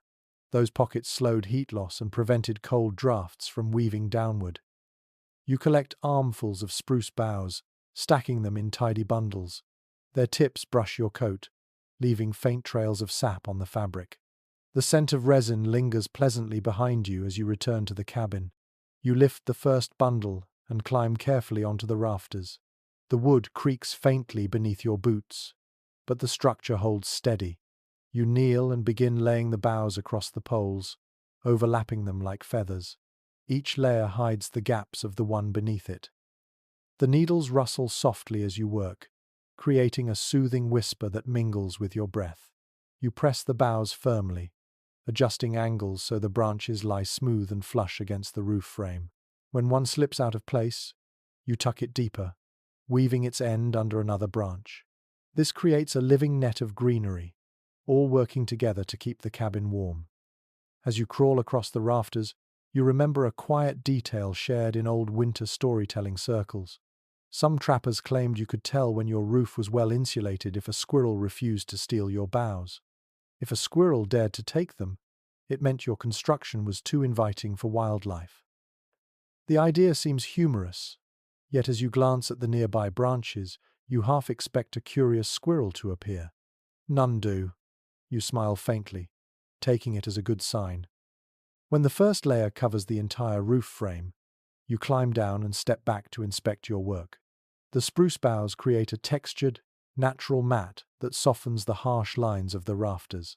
Their deep green color contrasts beautifully against the pale snow. The roof already looks warmer, as though it holds its own breath in anticipation of the coming cold. But the work is not finished. To trap heat effectively, mountain men added multiple layers of natural materials. Each layer served a purpose. Some blocked wind, others absorbed moisture. Some tightened the structure. You gather more spruce branches, along with long strips of bark peeled from fallen logs. The bark feels tough and slightly flexible, with ridges that catch the light. As you carry them to the cabin, small chunks of frozen resin cling to your gloves. You climb back onto the roof and begin laying wide sheets of bark across the boughs. You place them like shingles, overlapping each piece so water and snow slide downward instead of pooling. The bark hardens quickly in cold weather, creating a surprisingly reliable barrier. Early trappers noticed this too. In several handwritten notes passed among remote camps, builders recommended using bark that had dried naturally on fallen trees, claiming it curled less than freshly stripped pieces. You can see why as you press a flat sheet into place.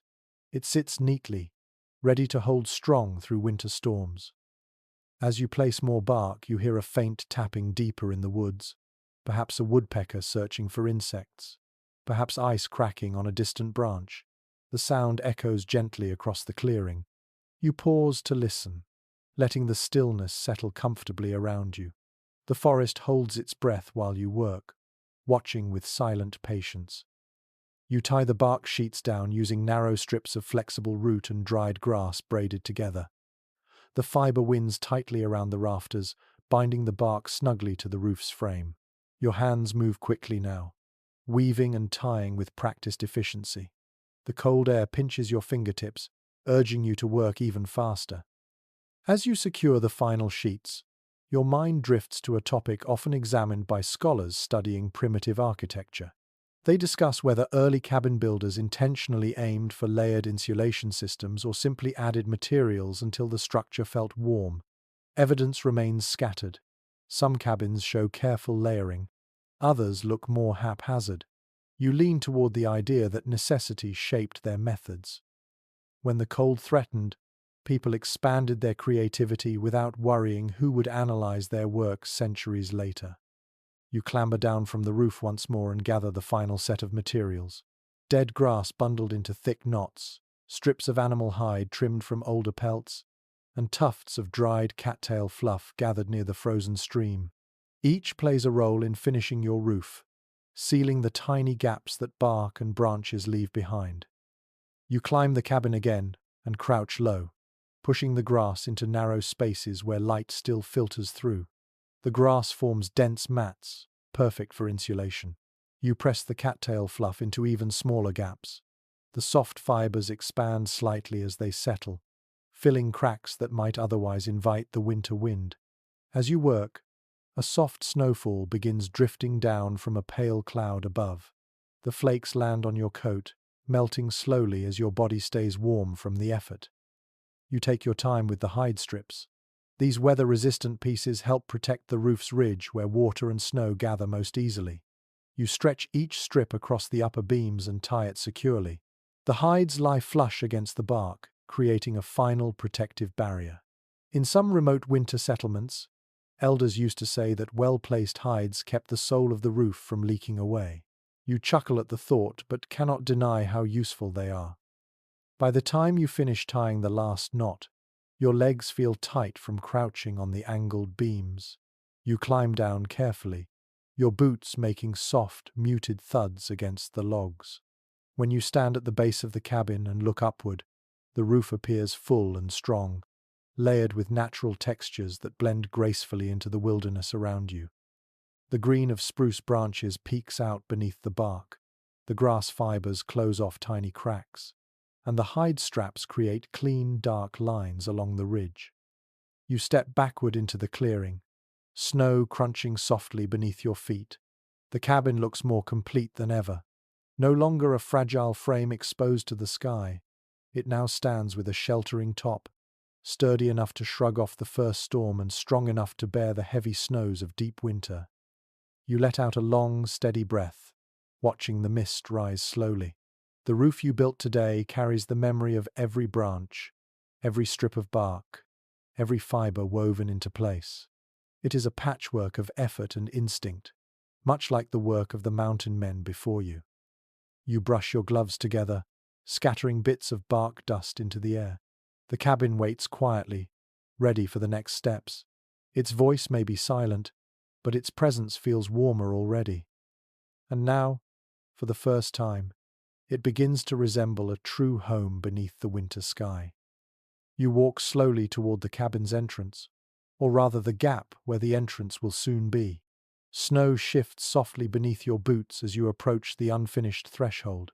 The walls stand solid, the roof sits proudly overhead, and the hearth waits patiently for its first flame. But without a door, this place cannot hold warmth.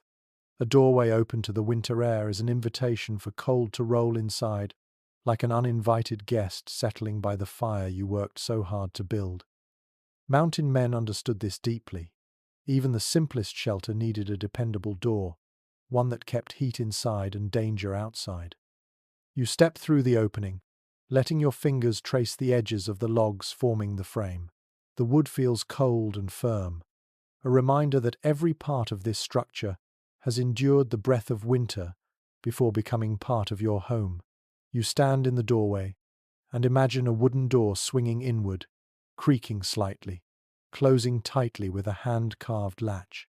The thought brings a faint sense of pride. You can almost hear the soft click of the latch locking into place. To build that door, you will need boards, thick, sturdy boards that fit closely together. You gather your tools and walk to the pile of logs left from earlier work. One long log sits half buried in the snow, its bark already stripped. You brush the snow away and roll the log slightly so you can inspect it. The grain looks straight, the core firm, a good candidate for splitting into planks. You lift your axe and draw a steady breath. Mountain men did not have sawmills or planers. They split boards directly from logs, leaving rough edges that carried the marks of their tools. You swing the axe downward with measured force, letting the blade bite deep into the wood. The log shudders slightly under the impact. You strike again, widening the initial split. After several swings, you wedge the blade into the crack and use a wooden mallet to drive it deeper. The log begins to open, the sound of tearing fibers echoing softly across the clearing. You work patiently, expanding the split until the log separates into two thick halves. Each half can be shaped into usable boards. You set one aside and begin shaving the other with your draw knife. Long curls of pale wood fall at your feet, gathering like soft ribbons across the snow. You work with consistent strokes, smoothing the inner surface until it lies flat. The board will not be perfect, but perfection is not the goal. Strength, fit, and simplicity matter more. While you shave the board, you recall something you once read in a preserved trapping manual from the late 19th century. The writer stressed that a door should always open inward. If snow piled against it from outside, an outward swinging door would trap the occupant inside. It seems an obvious detail now, but in deep winter, such small oversights could be deadly. You finish smoothing one board and lean it gently against the cabin wall. Then you begin splitting the next. The cold air stiffens your fingers between swings, so you stop periodically to warm your hands near the fire. The flames welcome your palms with soft, rising heat, and for a brief moment you close your eyes, enjoying the comfort. Once your hands recover, you return to the log and continue working. The rhythm becomes familiar. Strike, wedge, split, carve, smooth. As the second board takes shape, snowflakes drift down from a pale cloud above. They melt instantly where they touch the warm surfaces near your fire, but settle lightly on your sleeves and shoulders. You brush them off and keep going, focused on the door that must soon take form. With several boards shaped, you arrange them side by side on the snow, forming a rough rectangle. The edges do not match perfectly, but they align well enough to create a tight door once joined. You kneel beside them and gather some spare wood to use as horizontal braces. You select 3 sturdy pieces and trim their ends until they lie neatly across the width of the door boards. You drive wooden pegs through the braces and into the boards, creating a firm bond.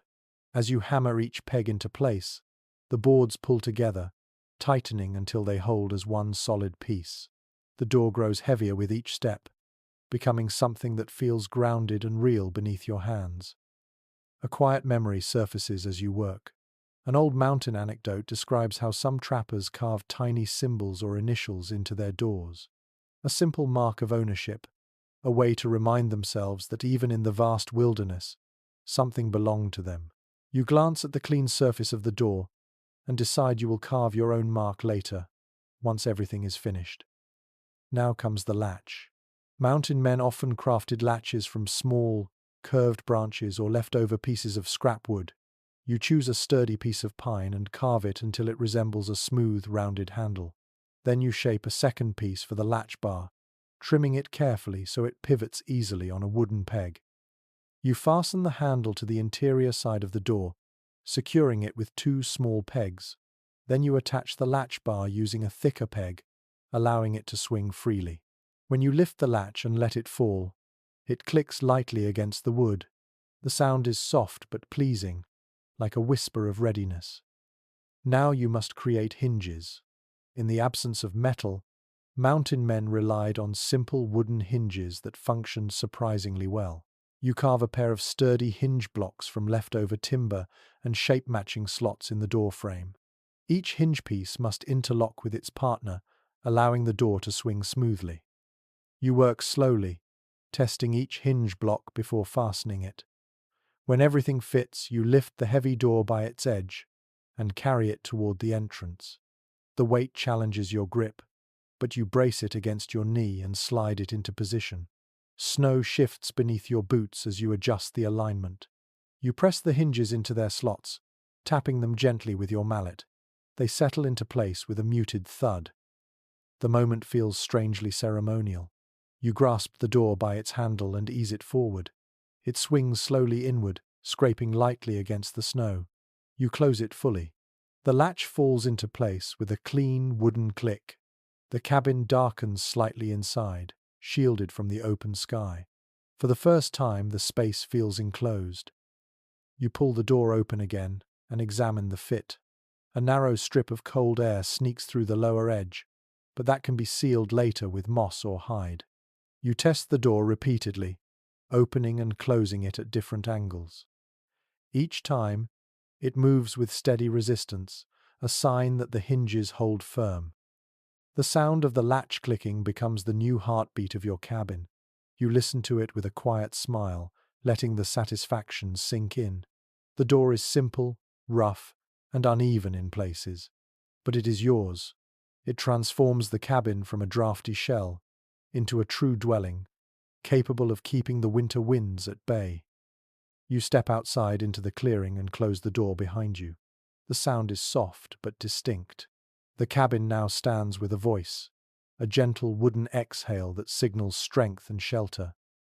The sun slips lower in the sky, casting long shadows across the snow. You stand quietly for a moment, absorbing the stillness.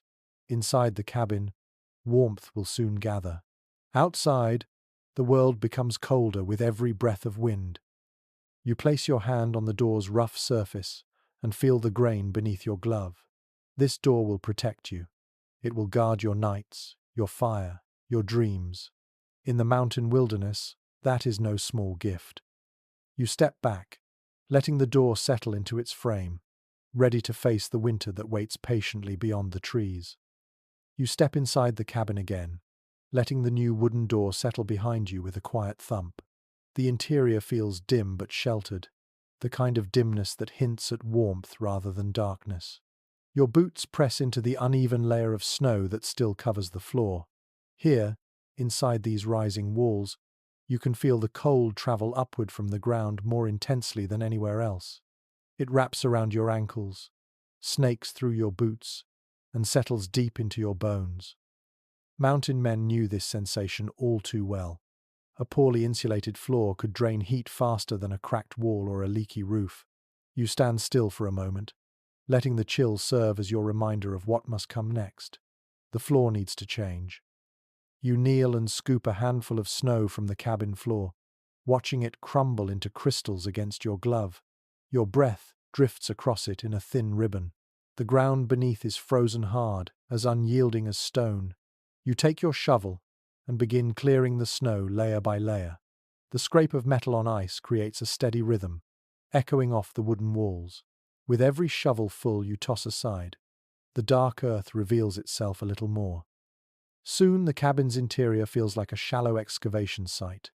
Clods of frozen soil jut through the thinning snow, and the air inside grows slightly warmer without the reflective cold of the snowpack. According to detailed notes left by fur traders who lived through harsh northern winters, frontier builders often tamped their cabin floors until the soil was packed like hammered clay. This created a stable base that resisted shifting during the changing seasons. You decide to do the same. You set the shovel aside and use the back of your axe head to pound the earth, striking repeatedly until the soil compacts. Each blow sends a dull tremor through your arm, but the process feels grounding, almost symbolic. You imagine the mountain men doing this exact task by lamplight while the night froze everything outside. Their determination shaped their survival, and now yours answers theirs. Once the soil begins to level out, you gather handfuls of loose earth from outside the cabin and scatter them across the interior. You tamp these patches as well, filling dips and flattening ridges. The floor becomes more uniform with each step of your work. You kneel to smooth the surface with your palms, pressing it down like soft dough. Bits of earth cling to your gloves. You wipe them clean on your coat and continue shaping the ground.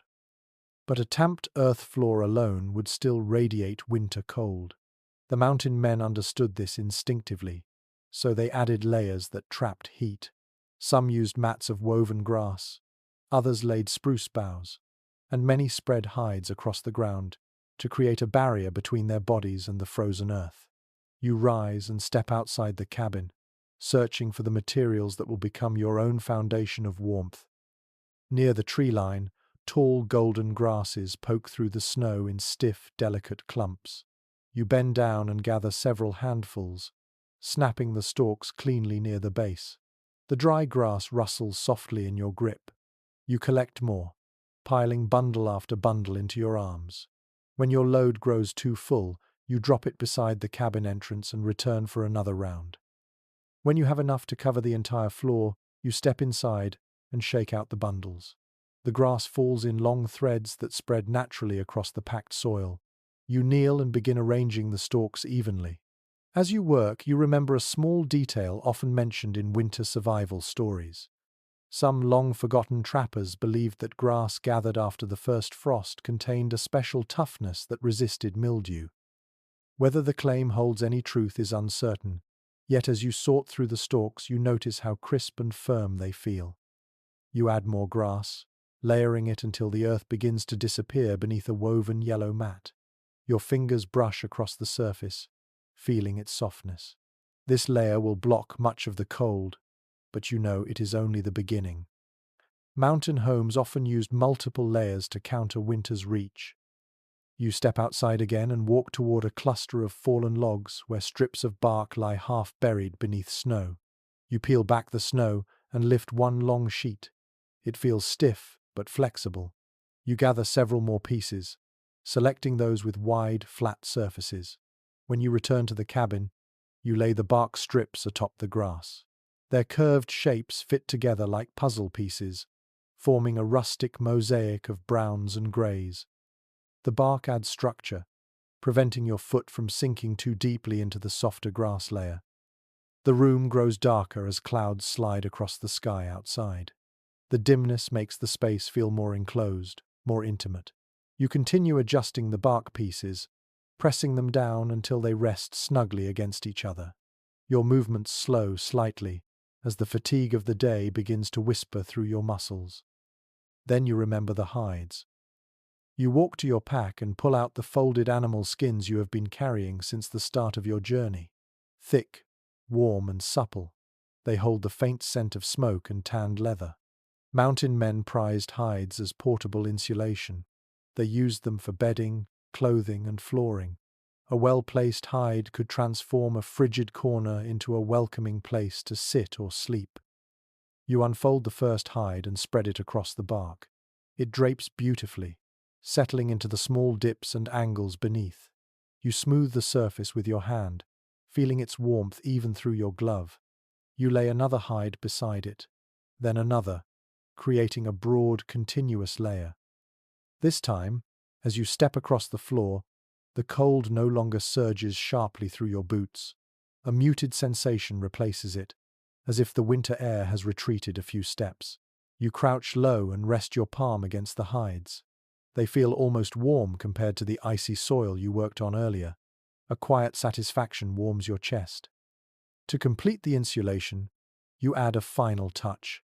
In many remote cabins, frontiersmen filled the edges of the floor where cold drafts slipped through with small tufts of cattail fiber or handfuls of moss.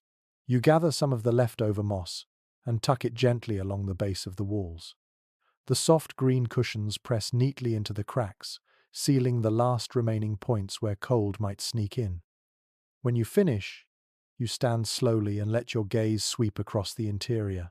The cabin floor now looks inviting. The earth feels firm. The grass hidden beneath bark and hides creates a pliant cushion, and the space seems warmer even without fire. You take a few slow steps across it, listening to the muted sound beneath your boots. The harsh crunch of snow is gone, replaced by a soft, muffled thud. You kneel beside the hearth and place your palm near the floor once more. The cold rising from the soil feels gentler now, slowed by every layer you added. You tilt your head and listen for any draft that might have gone unnoticed. Only silence answers you. You lean back on your heels, breathing deeply, a warm sense of accomplishment settling inside you. The cabin feels different now. Not fully finished, not quite ready for winter's worst anger, but undeniably transformed. With a sealed floor beneath you and strong log walls around you, the building carries a new voice. It whispers calm, steadiness, and quiet protection. Outside, a breeze rustles through the trees, scattering snow from high branches. You glance toward the window gap where pale light slips through. Soon that window will hold its own frame. But for now, the glow it casts onto your newly insulated floor looks peaceful. You rise slowly and walk toward the door. When you open it, cold air rushes inside, swirling across your boots. Yet you do not flinch. The cabin now has a strength it did not possess before. A floor that carries warmth, a hearth awaiting fire, walls that block the wind. You step outside and look at the structure with renewed confidence. Tonight, should the temperature fall sharply, the ground inside will no longer steal heat from your body. Your work has woven comfort into a place that once belonged solely to the winter. And now, with the floor finally prepared, the cabin has taken another step toward becoming a true home. You stand just outside the cabin and gaze at the white world stretching around you. The roof sits sturdy, the walls sit tight, and the floor warms the space far more effectively than before. Yet even with all this careful work, one force remains unpredictable and capable of overwhelming everything you have built: snow. It drifts, piles, hardens, melts, freezes again, and sometimes behaves like a living creature crawling across the land. Mountain men spent half their winter days studying snow the way a modern traveler might study maps. You take a slow breath and let the cold settle on your tongue. It is time to understand how snow works for you and how it works against you. Fresh flakes fall from a pale sky, spiraling slowly, settling on your sleeves like tiny crystals. You watch them melt almost instantly from the heat of your body, but you know well enough that this softness is deceptive. A gentle snowfall can become a heavy burden within hours. You walk around the cabin, boot prints marking a steady circle, and examine the ground where drifts naturally gather. The wind slides through the clearing, shifting small patches of loose snow into rippling waves. You crouch to observe how it moves. The shapes tell you stories. Along the north side of the cabin, snow has already begun to collect in a long, narrow ridge. It forms a slope that leans into the wall, rising higher than the opposite side. According to early accounts recorded by wilderness travelers, hunters often used these natural drifts as extra insulation. When packed tight against a cabin wall, snow could actually serve as a cold barrier that protected the inside from wind. It sounds strange at first, the idea of using snow as a shield. Yet standing here, watching how it settles in a soft mound, you begin to see the practicality. You scoop up a handful of snow and press it together, forming a compact clump. It grows firmer as you squeeze it. Snow like this can trap air inside itself, slowing the movement of cold wind. You drop the clump and rise again, considering how best to encourage good drifts while discouraging dangerous ones. A curious memory rises in your mind. Some winter guides once claimed you could read the winter's mood by the first snowdrifts of the season. If they formed sharply against the cabin, winter would be harsh. If they spread loosely across the clearing, winter would be mild. There is no science behind such thinking, but the charm of it lingers. You smile faintly and glance at your own drift. It forms cleanly and firmly. Perhaps the season intends to test you. You turn your attention to the roof. Snow already rests in a thin layer, dusting the bark shingles and spruce boughs like powdered sugar. You know it will thicken soon enough. The angle of your roof will help shed the weight, but only if you check it consistently. Mountain men often used long poles to push snow off their roofs from the ground. You search the tree line for a pole that fits this purpose. In a cluster of bare sapling trunks, you find one tall, straight branch. You pull it free from the snow, shake loose the frost, and test its strength. It bends slightly but does not crack. A good tool.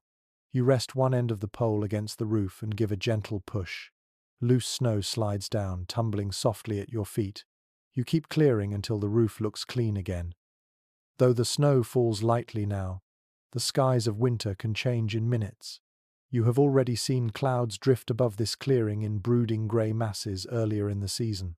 Some researchers who specialize in early frontier climate patterns suggest that sudden shifts in mountain weather created the need for proactive snow management. They point to journals describing storms that buried entire outbuildings overnight. You tilt your head to the sky, wondering whether a heavy storm waits just beyond the ridge. You move around to the windward side of the cabin. Snow sweeps past you in graceful streaks, leaving only thin trails along the wall. Here, the wind strips the flakes away before they can settle. That means you will need to reinforce this side differently. If snow will not settle naturally, you must create barriers that block wind without encouraging dangerous buildup. You gather fallen branches and lean them in a loose pattern along the wall, forming a natural windbreak. The branches catch drifting snow that would otherwise blow past, allowing just enough buildup to help insulate but not so much that it presses dangerously against the logs. You watch as a few flakes cling to the branches, a quiet reassurance. Next, you test the doorway. Even with the new door, snow might drift in front of it during a storm. Many trappers solved this by building a small snow wall a few steps away from the entrance. Not a solid wall, just a curved ridge that interrupted the wind. You gather a shovel and begin pulling snow into a crescent shape around the door. The snow is cold but malleable, and soon the curve stands knee-high. It looks simple, but you know its purpose well. It will slow the wind, encourage the snow to settle away from your entrance, and keep your path clear. As you work, a sudden gust pushes through the clearing. Snow from the treetops rains down in a shimmering cascade. You pause to listen. The forest crackles faintly as branches adjust under the weight of ice and snow. It is a sound that mountain men knew intimately, a reminder that snow carries moods and messages. A strange detail you once heard surfaces now. Some old hunters believed that if the snow fell in perfectly straight lines during a gust, it meant wolves were on the move. If it swirled in curling patterns, it meant the night would stay peaceful. You glance at the drifting flakes. They swirl gently, painting soft spirals in the air. You finish shaping the snow wall and step back, brushing your hands clean. The cabin now looks as though it is settling into its winter environment, learning to live with the snow rather than battle it. The white drifts around the base resemble the sleeves of a heavy winter coat, pulled tight to protect its core. You decide to walk a small perimeter around the clearing to observe the landscape more closely. Snow crunches beneath you at each step. The cold air nips your ears, and frost clings to your eyelashes. You follow a faint dip in the snow that leads toward the trees. There, beneath a thick branch, you discover a shallow pocket where snow has melted slightly from the warmth of the earth below.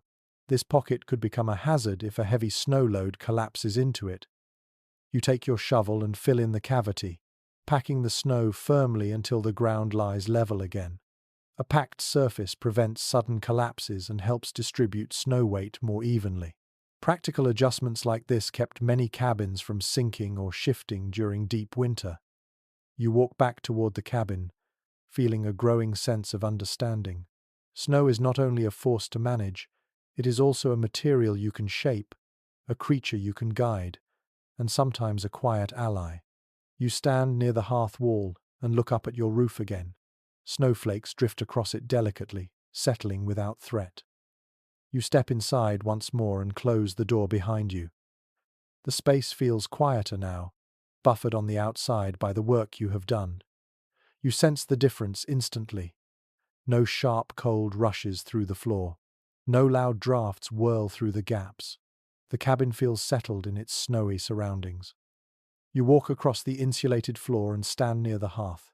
Your breath curls in faint, slow ribbons. The cabin's stillness deepens with each moment.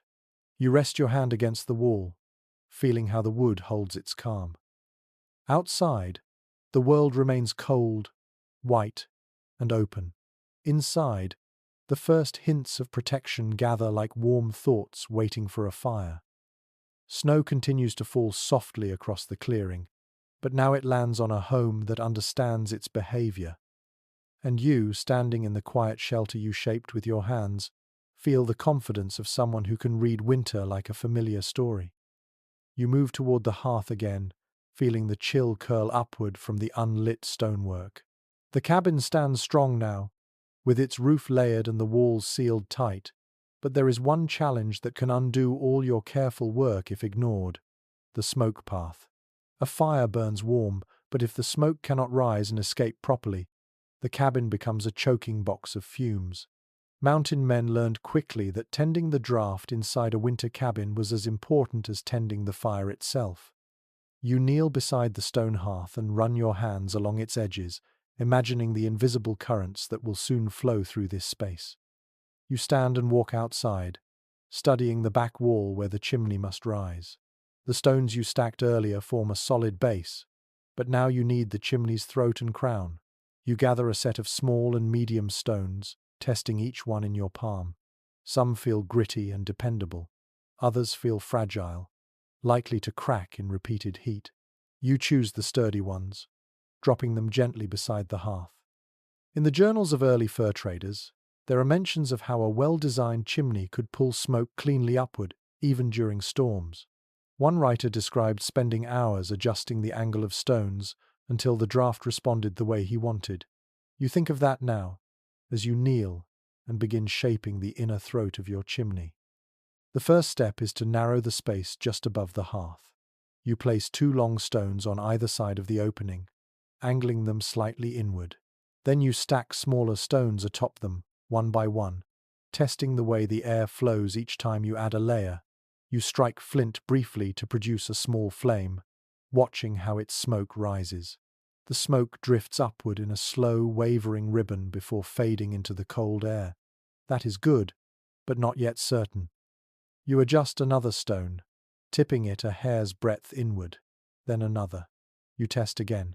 This time, the smoke travels more decisively upward. You nod to yourself. Slow improvement. As you work, you recall a curious story shared among mountain dwellers. They said that a chimney whispering at night meant the draft was perfect. A clearing, steady sound without sputtering or rumbling. The notion makes you smile. You imagine sitting near the hearth on a winter night, listening to that soft whisper as if the cabin itself breathes calmly beside you. You continue stacking stones, building the chimney higher. The stones grow colder the higher you reach, their surfaces biting at your gloves. The frost on them glints as the sunlight shifts. You press each one carefully into place, wedging small chips of rock between them to lock them tightly. The wall grows taller, inch by inch. When the chimney reaches waist height, you step back to test it again. You light a small branch at the hearth. Smoke rises in a steady line before drifting out of sight. The draft feels stronger now, having found a clear path upward. Still, A proper chimney must extend above the roof line. Otherwise, wind pressure will send smoke spiraling back into the cabin. You gather more stones, selecting the ones that fit together without wobbling. As you work, the sun climbs across the sky, casting long angles of light across the snow. The shadow of your rising chimney stretches beside you like a thin companion. You climb onto the roof carefully, carrying stones in small batches. Each trip demands balance, caution, and patience. You climb the rafters slowly, placing each stone within reach before settling back into position. From this height, the forest looks wider, the clearing calmer, and the cabin itself feels more connected to the land. You stand on the roof and begin extending the chimney upward. The wind brushes your face as you work, swirling around the stones and rattling the bark shingles beneath your boots. You anchor each new stone with smaller pieces, creating a tight column. The chimney grows taller, firm against the breeze. As you shape the crown, the topmost portion of the chimney, your mind drifts to the ongoing studies of wilderness architecture. Researchers still discuss why some early chimneys were square while others were circular or oddly tapered. Some argue that shape affected draft strength. Others believe the builders simply used whatever stones they could find. You look at your own structure and suspect practicality guided most decisions. Stones that fit became stones that stayed. You adjust the final pieces, shaping the crown so the opening angles slightly away from prevailing wind. This helps smoke lift instead of being pushed downward. You test the stability with a gentle shake. The stones remain firm, unmoved by your touch. Climbing down from the roof takes careful steps, each movement deliberate. When your boots finally meet the snow beside the cabin, you release a breath you did not realize you were holding. You step inside and kneel at the hearth, striking flint again. The tiny flame flickers upward. Its smoke curls, hesitates, and then rises cleanly up the chimney. You watch it disappear through the throat, leaving the air inside clear. You stand still for a moment, savoring the quiet success. The cabin feels different now, as if it has learned to exhale. You slowly move your hand near the draft's invisible path and feel the faint pull of air. The chimney draws quietly, confidently. To reinforce the lower section, you use a handful of mud gathered from the thawed soil near the stream. Though the ground is mostly frozen, you find patches softened by underground currents. You kneel and mix the mud with small bits of grass and grit, creating a thick mortar. You spread it carefully along the seams of lower stones inside the cabin, smoothing it with your thumb. Over time, this mortar will harden into a reliable seal. While you work, you remember a little-known fact mentioned in an old regional almanac. It claimed that mixing a pinch of ash into chimney mortar prevented cracks from forming in extreme cold. Whether or not that is true, you brush a thin layer of ash from the fire pit and add it to the mix. It cannot hurt, and it feels like honoring the quiet wisdom of those who came before you. Once the seams are sealed, you step back and admire the hearth again. The stones look sturdy, the chimney stands straight, and the draft flows without hesitation. The cabin now has a functioning heart, capable of warmth that will spread through every corner. You sit on one of the hides near the floor and close your eyes for a moment. The cabin feels peaceful. The faint breeze outside murmurs softly through the forest. But inside, everything holds still. The draft no longer steals warmth or sends smoke into the room. It moves upward like a silent guardian, carrying the fire's breath to the sky. You open your eyes and look around, seeing the space in a new light. With a proper chimney, the cabin can finally become a living shelter, a place where fire burns safely, a place where air stays clear, a place where winter no longer holds complete control. You rise and walk toward the door, touching the smooth wood before stepping into the open clearing. The chimney stands tall above the roof, a slender tower of stone shaped by your hands. Smoke will soon rise from it, marking the cabin as a warm spot in the deep cold. You feel the cold air against your face, crisp and clean. Behind you, the cabin breathes with steady confidence. You have given it a voice, a way for warmth to thrive and winter air to slip away. And now, with the draft mastered and the chimney ready, the cabin feels almost alive. You step back inside the cabin and let the quiet settle around you, a kind of stillness that feels thick and velvety. The door closes with a gentle thud behind you, muting the sounds of the forest. For the first time, the space feels truly enclosed. Warmth has not yet filled the room, but the promise of it lingers in the air. You stand near the hearth, imagining the firelight flickering against the logs, imagining the glow stretching into the far corners of the cabin.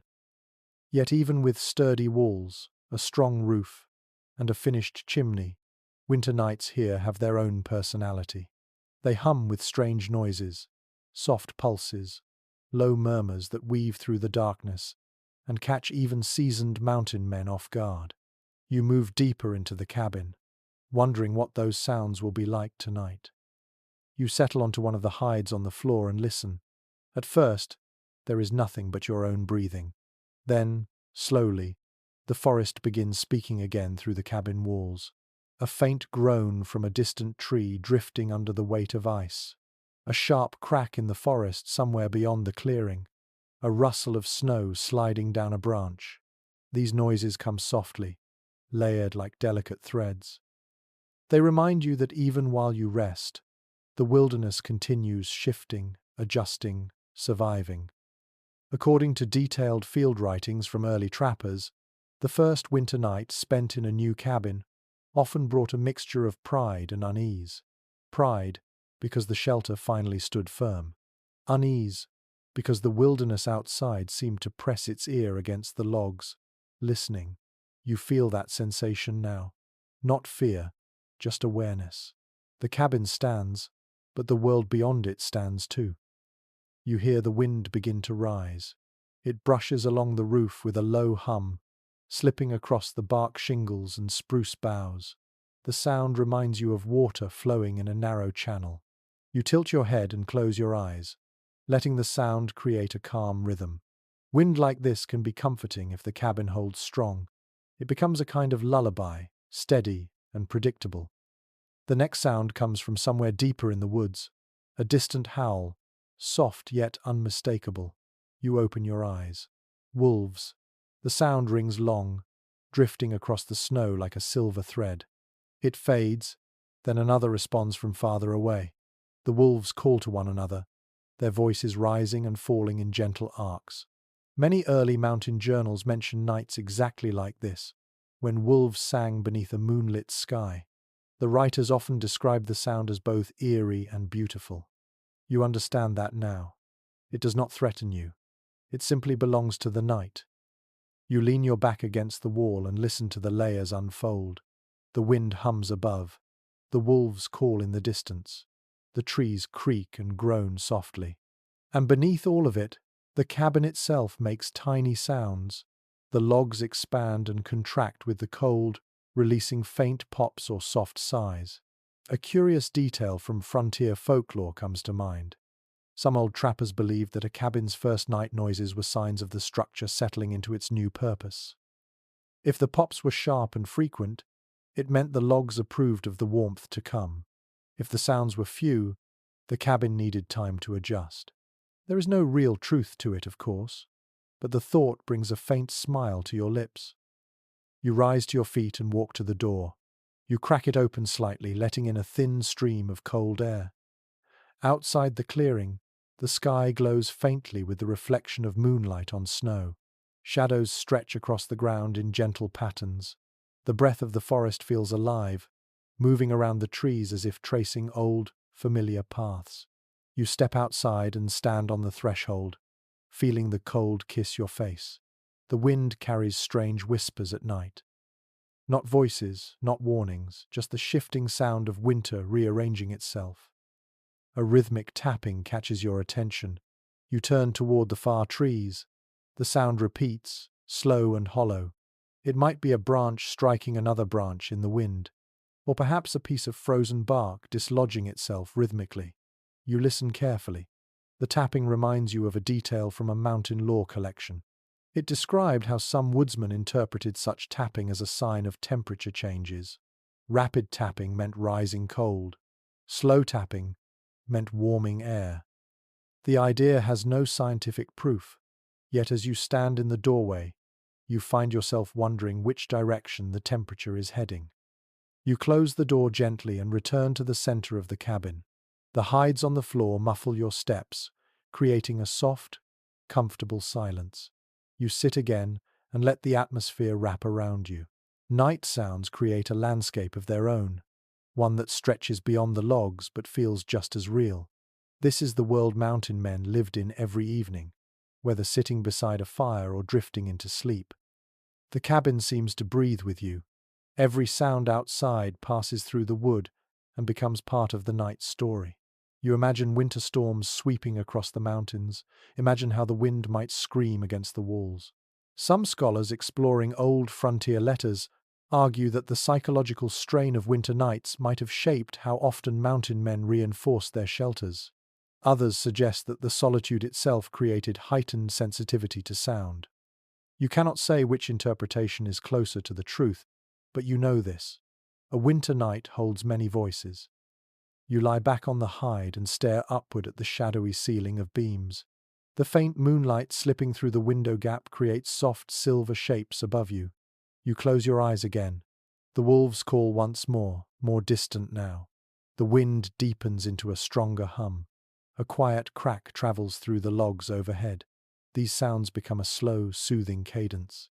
They steady your thoughts, pulling you deeper into a peaceful focus. You inhale slowly. The air inside the cabin carries the scent of bark, dried grass, and cold stone. A pleasant blend, almost earthy and grounding.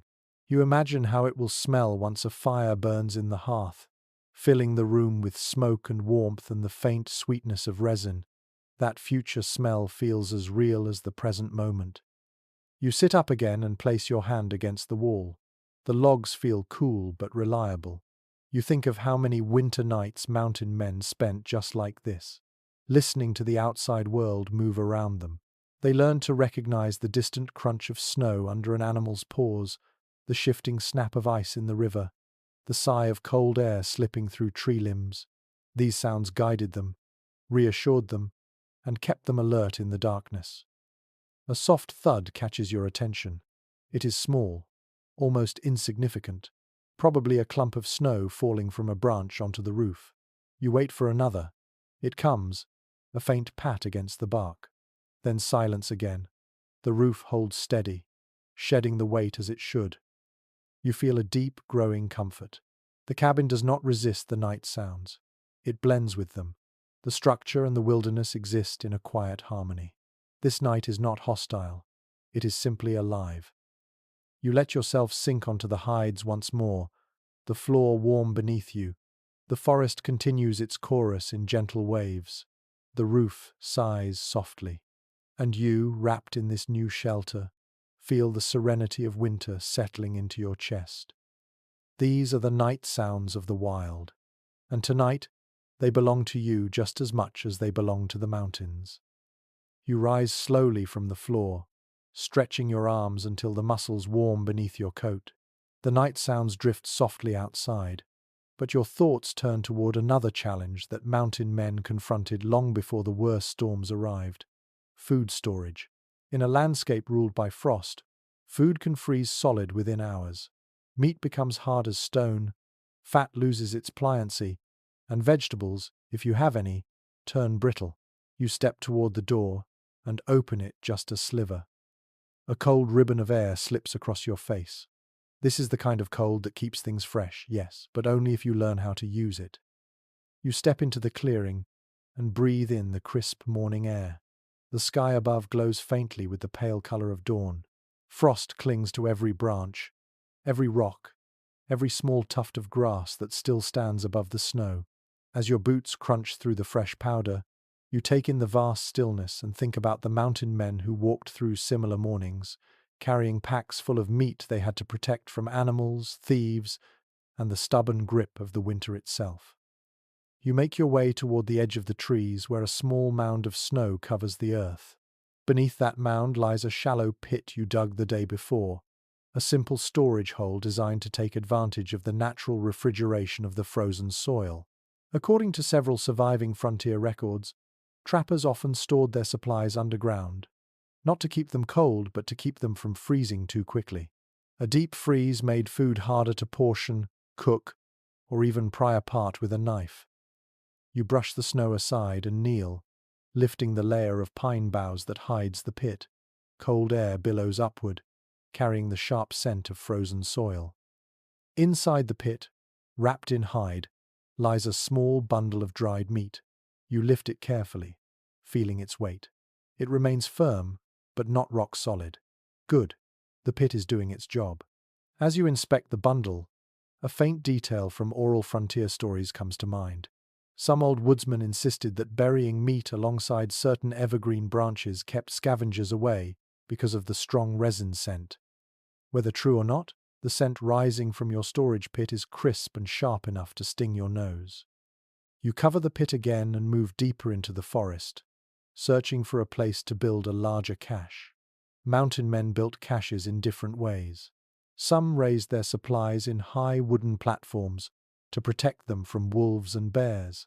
Others built small storage huts away from their cabins, hiding them behind trees or rocky ridges. A few preferred cold cellars dug beneath log covers. You wander for a moment, scanning the forest floor. You find a spot where the ground dips slightly, sheltered by several tall pines standing close together. Their trunks form a natural ring, blocking some of the wind. This looks like a place where a storage structure could be tucked quietly out of sight. You kneel and brush a layer of snow aside, testing the soil. The earth beneath is frozen but not too rocky. With a shovel or the edge of your axe, you could carve out a small cellar here. Before you begin digging, you gather large branches fallen from the pines overhead. You drag them into a pile near the chosen spot. They will serve as the top cover of the cache. As you collect them, your ears pick up a faint rustle in the underbrush. A hare darts across your path, leaving a dotted line of footprints behind. You watch it vanish into the forest. Its presence recalls an interesting note from a preserved winter guide, describing how small game often revealed the safest paths through deep snow. Their tracks showed where the surface was firm and where hidden hollows lay beneath. Back at your chosen location, you begin carving into the earth. The frozen ground resists at first, forcing you to drive your boot heel into the shovel repeatedly. Chunks of dirt break loose in thick slabs. Your breath becomes heavy, drifting into the air like pale smoke. As you work, a question once explored by wilderness historians floats through your mind. They continue to debate whether early mountain men stored food more for convenience or out of constant fear of spoilage. To you, it seems the answer lies somewhere in between. Food in winter is precious, and every piece must be protected. You dig until the pit reaches waist depth. The walls are rough, uneven, but functional. You smooth the interior with your gloved hands, pushing loose soil into a more compact layer. When the pit is finished, you line the base with a thick layer of spruce boughs. The needles create a cushion that prevents the stored food from resting directly on the frozen earth. Their scent fills the cellar with a sharp aroma, one that might discourage curious animals. You return to the cabin and gather dried meat, smoked fish, and a small cloth bag of ground grains you brought with you from earlier travels. The bag rattles softly as you lift it, like pebbles shifting inside. You wrap everything tightly in hides and rope, then carry them back to the pit. Placing the bundle inside the cellar feels strangely satisfying. You lower it gently until it rests on the boughs. The pit swallows the bundle in its cool embrace. You cover everything with another thick layer of spruce, and finally with the branches you collected earlier. When the covering looks secure, you pile snow over the top, shaping it into a smooth mound that blends naturally with the surrounding terrain. You step back and study the mound. It looks like an ordinary drift, indistinguishable from others in the clearing, hidden in plain sight, just as mountain men preferred. Many experienced trappers trusted the snow itself as a guardian. Its weight concealed the scent of food, and its cold preserved the contents better than any man-made structure. You walk around the mound once more to ensure there are no loose edges or suspicious depressions. Satisfied, You turn toward the cabin again. On your way back, you pause near the stream, which is frozen almost entirely. Only a thin trickle of water runs beneath a veil of ice. You crouch and examine it. This trickle could serve as a natural refrigerator. Some trappers used cold streams to store perishable goods, lowering their bundles into deeper pools and anchoring them with stones. You test the ice with your glove. It feels firm today, but deeper water might work for fresh meat later in the season. The forest air grows still as you walk. Your breath fogs and swirls around your scarf. In the distance, you hear the soft crack of ice settling. You think of how the mountain men listened to such sounds to judge the safety of their surroundings. A deep, echoing crack meant danger. A soft, isolated snap meant natural shifting. When you reach the cabin, the door greets you like a familiar friend. You push it open and step inside. The room feels cold but welcoming. You let the door fall gently closed, brushing snow from your coat. You move toward the hearth and kneel near the stones. Food storage outside will keep you going, but the hearth will make your meals livable. You glance at the window gap. Pale light washes across the hides on the floor. You take a slow breath, letting the calm of the cabin seep into your bones. Your food lies protected beneath snow and earth. Your supplies rest quietly in their hiding place. The wilderness holds no immediate threat. You press your palm against the hearthstones. Their chill feels purposeful, waiting patiently for fire. You think of how the mountain men lived each winter day, balancing work and rest, danger and security, warmth and cold. And in this moment, with your caches sealed and your cabin standing strong, you feel aligned with their rhythm. The cabin holds its stillness, and through the walls you can hear nothing but the soft murmur of wind passing through the trees. Here, in the quiet of winter, your food sleeps safely beneath the snow, waiting for the cold nights to come. You stand near the hearth and rub your hands together, feeling the faint warmth generated by friction alone. The cabin grows more complete with each passing hour, but you know survival in the mountains demands more than walls and a roof. Out here, your clothing is more than something you wear. It is a portable shelter, a private cabin you carry on your back. Mountain men treated every layer of clothing with careful respect. They repaired it, reinforced it, and relied on it as fiercely as any structure they built. You step toward the door, open it, and let the cold roll across your cheeks. That sharp sting reminds you exactly why clothing mattered so much. You step outside and breathe deeply, letting the winter air settle against your skin. Snowflakes drift lazily through the clearing. You tug your coat tighter and adjust the collar.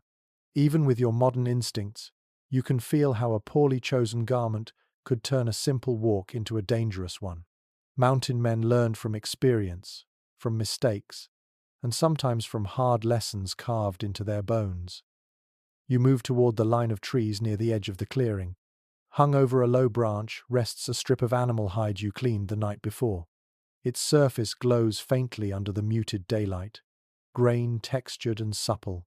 You lift it in your hands, testing its flexibility. According to numerous accounts preserved in early journals, frontiersmen favored layered hide for outer garments because it resisted wind even when the temperature plummeted.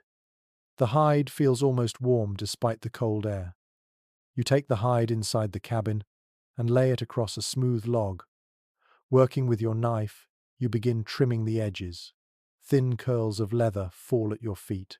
The soft scraping sound blends with the distant hush of the forest. You shape the hide into panels for a cloak, imagining how mountain men stitched such garments with sinew or tough fiber. You reach for the roll of sinew you prepared earlier, its strands stiff and pale. When you moisten them lightly, the fibers soften immediately, becoming thread-like and flexible. You set the hide pieces together and begin stitching. Each pull of the sinew tightens the seam, closing the gap between panels. Your fingers grow numb after a while, and you pause to warm them near the fire. As the heat seeps into your palms, you remember something told in frontier cabins during long winter evenings. Some trappers believed that working with leather by firelight invited good fortune for travel the next day. Whether anyone truly believed it or simply enjoyed the tradition, you cannot say. Yet now, as you stitch near the hearth, the memory brings a small feeling of comfort. Once your hands regain their warmth, you return to your stitching. You fold the seams inward and reinforce the edges. The cloak begins to take shape. When you finish the last seam, you lift the cloak and drape it across your shoulders. It settles around you like a second skin, heavy but soothing. The hide blocks the cold instantly, trapping your body heat beneath it. You imagine walking through a whiteout storm wrapped in such a garment, and sudden admiration wells up for the mountain men who crafted similar layers from raw material and instinct. Next, you turn your attention to footwear. Your boots have served you well, but in deep winter, even sturdy boots lose their power without proper insulation. Mountain men lined their footwear with fur or dry grass, creating a barrier between their toes and the frozen ground. You gather a bundle of the leftover grass used for the cabin floor and sort through it for the softest strands. Sitting near the hearth, you stuff handfuls of grass into your boots. It fills the gaps, pressing lightly against the leather. You slide your foot inside and feel the difference immediately. The grass becomes a cushion, holding warmth and protecting you from the ice. You add a bit more until the fit feels snug but comfortable. As you work, your thoughts drift to a topic occasionally discussed by researchers of early wilderness life. Some debate whether mountain men preferred fur linings or grass bedding in their footwear, each option presenting advantages. Fur was warmer but harder to dry. Grass was easily replaced but less durable. The survival decision varied depending on the season, the terrain, and the individual trapper's habits. As your foot rests warmly inside the grass-lined boot, you appreciate the simplicity and effectiveness of the old method. You stand and walk across the cabin floor, testing your steps. The hides, grass, and bark cushion your boots, making each footfall soft. The warmth travels slowly up your legs. You feel ready to face the cold outside. But garments do not end with outerwear. Mountain men understood the importance of layered clothing long before the concept became modern wisdom. Inner layers kept sweat from freezing. Middle layers added insulation. Outer layers blocked wind. You gather a stack of old cloth strips you packed for repairs. They are worn but serviceable. You wrap them around your wrists and forearms, creating warm bindings. The cloth pulls snugly against your coat sleeves, sealing the gaps where heat usually escapes. You also fashion a simple scarf from another strip of hide, cutting it thin and long. You wrap it around your neck and tuck it beneath your coat. Its warmth gathers along your collarbone instantly. You pull the hood of your coat higher and let it drape over your head. Now you consider your hands. Gloves alone are not enough when you venture into deep forest trails. Mountain men often wore mittens made from fur, leaving their fingers warm but making fine tasks more difficult. For tasks requiring precision, they switched back to bare hands briefly, accepting numbness in exchange for control. You search your pack for a strip of old pelt and fold it into a simple mitten shape. After fixing the seams with sinew, you slide your hand inside. Warmth blooms instantly. You hold your hand up and inspect your work. The mitten fits loosely but comfortably. You make another for the other hand. When both are complete, you set them near the hearth, letting them warm before use. Satisfied, you step outside again. The cold greets you with a cool kiss, but your layered clothing repels most of the bite. The hide cloak rests across your shoulders like a small protective shelter. The grass inside your boots cushions your steps, your hands warm beneath the mittens. You stand still for a moment, feeling how the cold tries to find its way through your clothing but cannot quite slip past your defenses. This is the same feeling mountain men described in old stories when they spoke proudly of their winter layers. Their clothing was not a fashion, not a luxury. It was armor against a season that showed no mercy. A light breeze rustles the trees nearby. You listen carefully. A soft rustling in the underbrush catches your attention. A fox trots between the pines, its thick winter coat glowing faintly in the muted light. You watch the animal move gracefully, insulated by nature itself. Its presence brings a thought you have read before. Some early hunters observed foxes and wolves to inspire their own winter clothing techniques. They admired the layered fur, the way moisture shed off the surface, and the resilience of the animals in storms. You step carefully across the clearing, taking a slow walk to test your new garments. The wind glides past you but does not bite into your skin. Your breath floats in gentle clouds. Every movement feels warmer, safer. You glance down at your boots and smile slightly. Grass lining, hide cloak, cloth bindings, fur mittens. Together they transform you into someone ready to face the mountains with quiet confidence.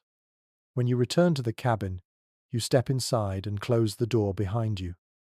The air inside feels almost warm in contrast to the snowy world outside. You hang the cloak near the hearth for a moment, letting the hide dry, then sit on the floor and unwind the cloth bindings from your wrists. You press your palms together and close your eyes. Your clothing, simple as it is, feels like another layer of the home you build, a portable cabin that protects you anywhere the forest calls. And now, with your garments strengthened and your body shielded from the cold, you are ready for whatever winter chooses to bring. You wake before the sun rises, stretching slowly inside the cabin as the silence of early morning settles around you. The air inside is still cold, but it no longer slices into your lungs the way it once did. Your garments shield you, your floor shields you, your walls hold their ground. But today, you shift your focus to something far more subtle yet equally necessary: understanding the weather. Out here, winter changes moods without warning. A sky that looks harmless can erupt into a blizzard. A calm day can hide a freezing night. Mountain men treated weather like a second language, listening, watching, and interpreting every sign the wilderness offered. You step outside the cabin and breathe deeply. The clearing lies quiet beneath a pale dawn.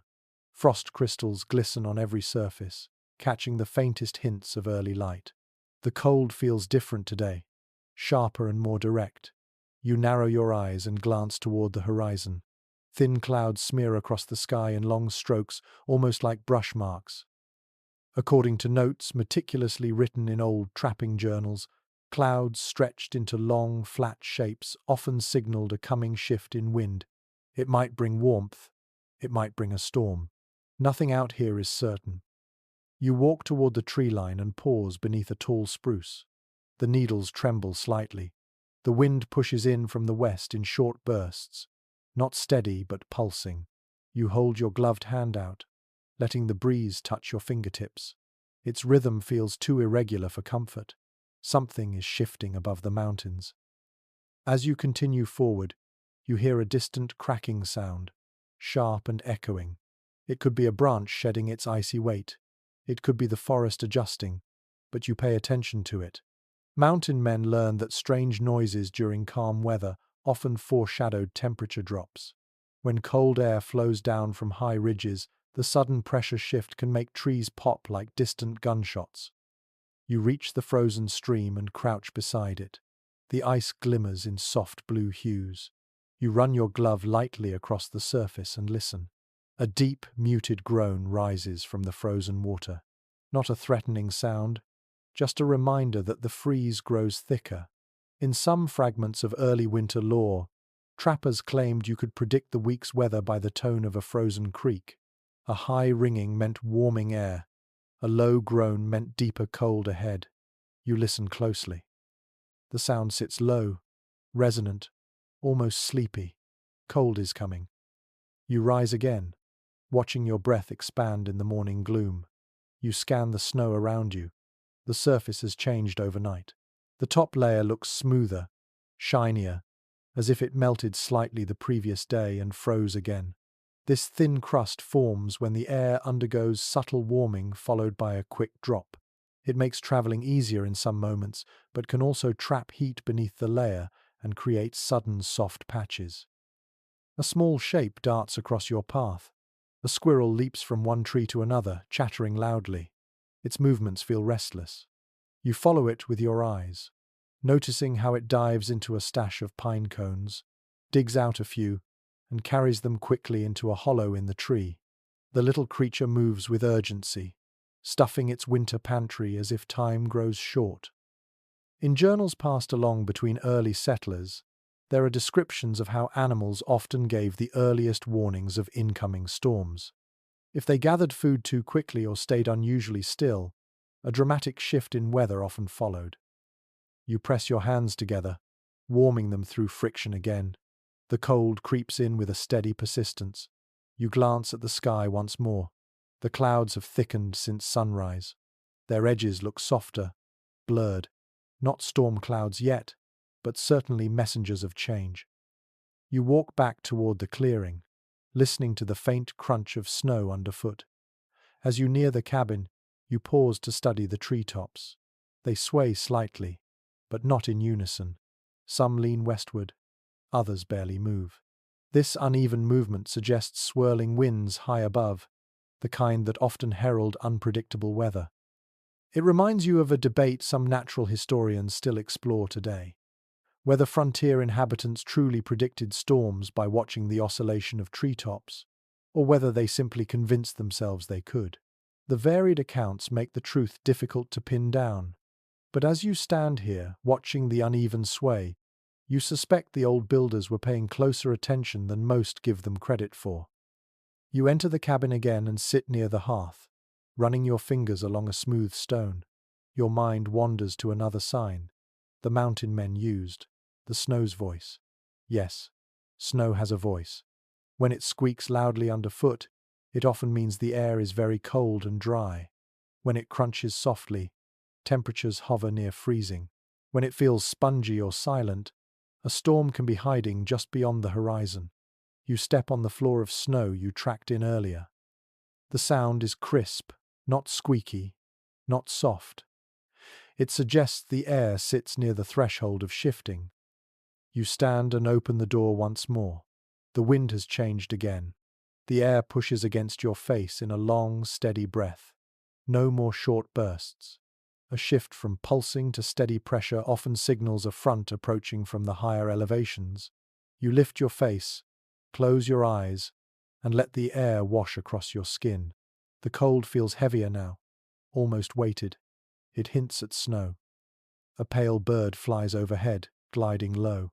It circles the clearing once, then settles on a branch. Birds in winter rarely waste energy unless necessary. This one looks unsettled, peering around in short, quick motions. Another joins it. They sit close together, feathers puffed. In the wilderness, animals know long before humans do when the weather intends to shake its shoulders. Your own instincts sharpen. You pull your coat tighter and walk around the cabin to check your snow walls and supporting branches. The drift along the north wall has grown thicker overnight, insulated by the cold wind sweeping from the ridge. You pat the snow lightly. It is firm and well-shaped. The windbreak near the door still stands strong, its crescent curve encouraging drifts to form safely away from the entrance. You make another slow circuit around the cabin, looking for weaknesses. The roof looks solid. The chimney stands tall and straight. The walls hold their tight lines. Yet even with all these measures, weather remains a living challenge. You decide to prepare a small reserve of firewood inside the cabin. If a storm arrives, stepping outside for fuel could become treacherous. You collect several logs from the woodpile and stack them neatly near the hearth. Their bark flakes slightly, scattering crumbs of brown across the floor. You add smaller branches too, the kind that ignite easily. When you finish, the pile looks generous enough to last through a full night of heavy snow. Outside, the wind rises again, then softens. You listen. The alternating strength feels like the mountain breathing. You catch another faint crack in the forest. Then a long rumbling slide of snow shifting on a distant slope. These sounds stir memory. You once read of a practice among experienced trappers, pressing their ear to the ground to listen for subtle tremors before a heavy storm. Ground vibrations sometimes reach the earth long before winds reach the cabin walls. You crouch and place a gloved hand against the snow. It feels cold, still, silent, hard to tell. But the quiet seems expectant, as though the land holds its breath. You rise again and step back into the cabin. You take a moment to steady yourself. Weather reading is not about certainty, it is about attention. Mountain men used every sense, every scrap of knowledge, and every observation to stay alive. You feel a connection to that now. The cabin is prepared. Your clothing is ready. Your food is stored. And your mind, sharpened by signs and sounds, understands that winter intends to move in soon with greater weight. You close the door gently. The room dims, wrapped in stillness once again. The world outside shifts and murmurs, but inside, you feel centered. Whatever the coming hours hold, you are listening. You are prepared. And in these mountains, that readiness is your greatest shelter. You sit quietly inside the cabin for a few breaths, letting the muffled hum of the wind settle against the walls. The signs of coming weather drift through your mind like slow-falling flakes. Yet winter survival has never depended on instinct alone. Mountain men relied on one another whenever the wilderness allowed them to meet. Trading posts, no matter how small or remote, acted as warm pockets of shared knowledge. Stories moved between strangers, techniques passed from veteran hands to younger ones, and tricks of winter craft traveled farther than any single trapper could. As you rise from the floor and step toward the door, you imagine walking toward one of those distant posts, prepared to learn something new or offer something in return. You pull on your cloak and mittens, tighten the bindings around your wrists, and step outside. The cold air kisses your face immediately, a reminder that knowledge itself is a form of warmth out here. You begin walking toward the far side of the clearing where a narrow path leads deeper into the forest. Snow crunches under your boots in a steady rhythm. The trees stand like silent guardians, their trunks tall and dark against the pale ground. The path takes you between two rocky ridges. The stones glimmer faintly with frost. In the distance, thin smoke spirals into the air. You pause for a moment, exhaling slowly. Smoke this early in the morning often means someone has already kindled a fire at a trading shelter or camp.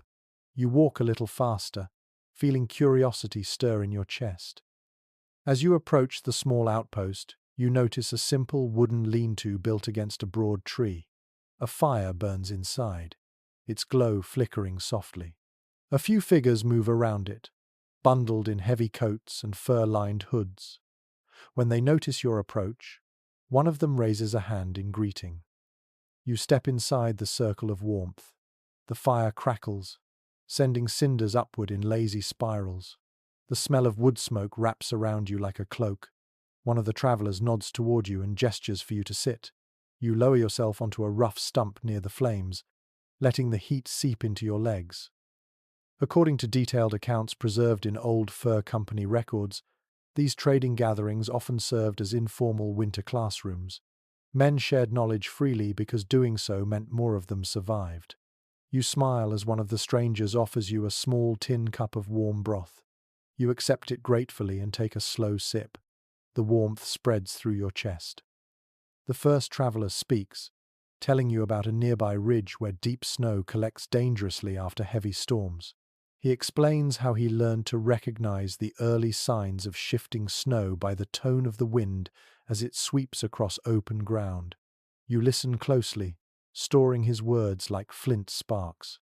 Knowledge like this is as valuable as food. Another traveler, older and grizzled, taps the handle of his knife against a log. He shares a practice he swears by. He says that when preparing to build a cabin or repair one in midwinter, he always carries a small bundle of crushed sage in his pocket, not for scent, but because the moment moisture in the air thickens before a storm, the herb sticks together. The idea sounds almost mystical, but you know better than to dismiss wilderness wisdom. In remote places, intuition often blends with experience in strange but effective ways. You sip your broth again while the conversation continues. One traveler describes how he lines his winter moccasins with alternating layers of fur and dry moss, insisting that the moss wicks away ice crystals better than grass. Another talks about building a quick smoke shelf inside a chimney to prevent downdrafts on stormy nights. The details might seem small, but each piece fits into a larger puzzle of survival. A question from the group drifts your way. They ask about your cabin, how high your chimney stands, what insulation you chose for your roof, whether you carved your notches deep or medium. You describe your work carefully. They nod, listening with interest. A quiet moment follows before one traveller offers a suggestion. He tells you that adding a thin layer of clay mixed with ash around the inner lip of the hearth can help the fire catch more easily on cold mornings. You store that detail away, promising yourself you will try it soon. As the fire burns, the group begins exchanging stories more freely. Someone recounts a tale of a winter so cold that the sap inside fallen logs burst into tiny shards that sparkled in the morning light. Another mentions watching an owl land silently on fresh snow, barely sinking despite its size. You listen, struck by how even these simple observations carry hidden lessons about weight, pressure, and the texture of winter itself.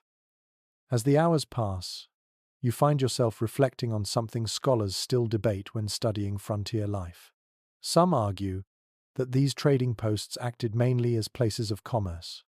Others believe they were essential centers of knowledge, where survival techniques blended and evolved rapidly. From where you sit, listening to the crackle of the fire and the soft cadence of shared wisdom, you lean toward the latter.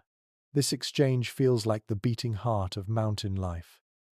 Eventually, the conversation shifts to humor. One traveler laughs about the time he tried to store dried fish near a stream, only to return in the morning and find each piece encased in a perfect shell of ice. He jokes that nature simply wanted to preserve his dinner more carefully than he did.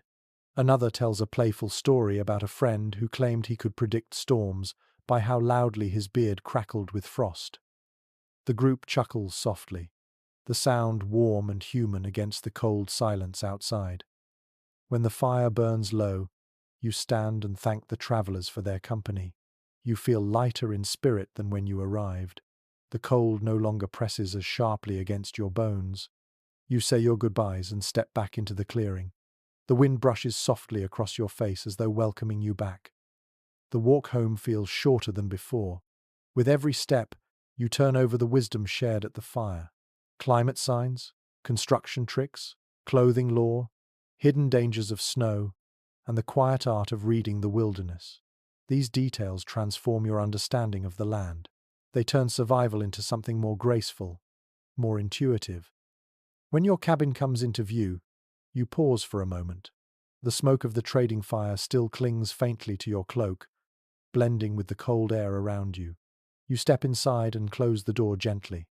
The quiet welcomes you like an old friend. You kneel near the hearth and rest your hands on the stones. You picture the travelers sitting by their own fires tonight, sharing more stories, exchanging more knowledge. You feel connected to them, to the long line of winter survivors who traded wisdom not for profit but for life itself. Your cabin stands stronger now, not because of new logs or new tools, but because of what you carry in your mind, wisdom that warms you as surely as any fire. And in these mountains, shared knowledge has always been a form of shelter.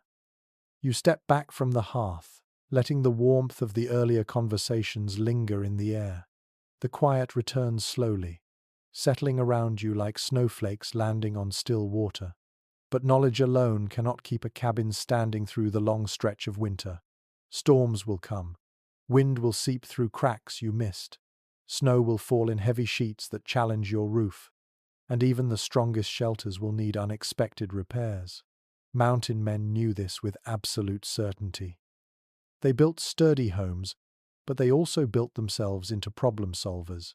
You take a steady breath, step outside once more, and prepare for whatever the rising winter decides to demand. A thin wind grazes your face as you walk around the cabin. It is early morning again, the sky washed with pale grey light. Last night's signs still echo in your memory. Temperature drops, animal restlessness, uneven treetops. All of it hinted at a shift. You pause and listen. The forest hums differently today. The air feels heavier, almost swollen. The snow beneath your boots no longer crunches sharply.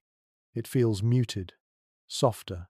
You kneel and press your glove into the surface. Moisture lingers just beneath the top layer, a sign that a storm might be approaching from the ridges. You straighten your coat and walk toward the woodpile. Some of the logs have shifted under the weight of new snow. You brush the snow off and stack the logs again with deliberate care.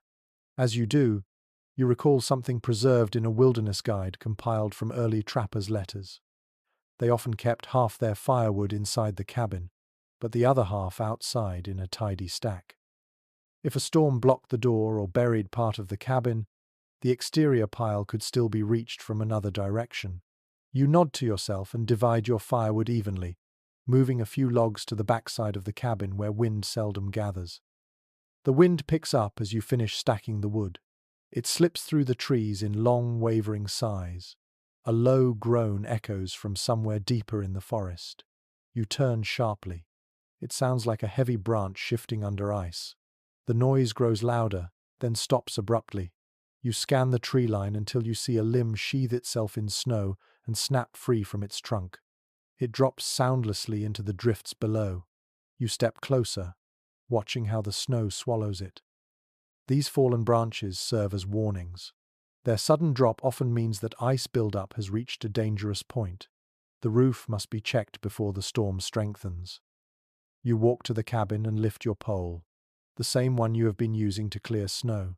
You position it under the roof edge and push upward gently. Loose snow slides down in soft sheets.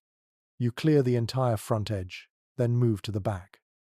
The bark shingles and spruce boughs hold firm beneath the shifting load. As you work, you remind yourself of a straightforward detail that appears repeatedly in frontier journals. Roof maintenance was never optional in mountain winters. Those who neglected it paid dearly. With the roof cleared, you check the corners where the walls meet. You kneel beside each joint, running your fingers along the chinking. Moss holds strong in most places, but you find one small patch where the fibers have pulled loose from repeated freezing and thawing. Cold air slips through in a thin, familiar thread. You press your palm against it. The draft feels sharp enough to warn you. You collect a handful of spare moss from your earlier work and knead it between your palms until it softens.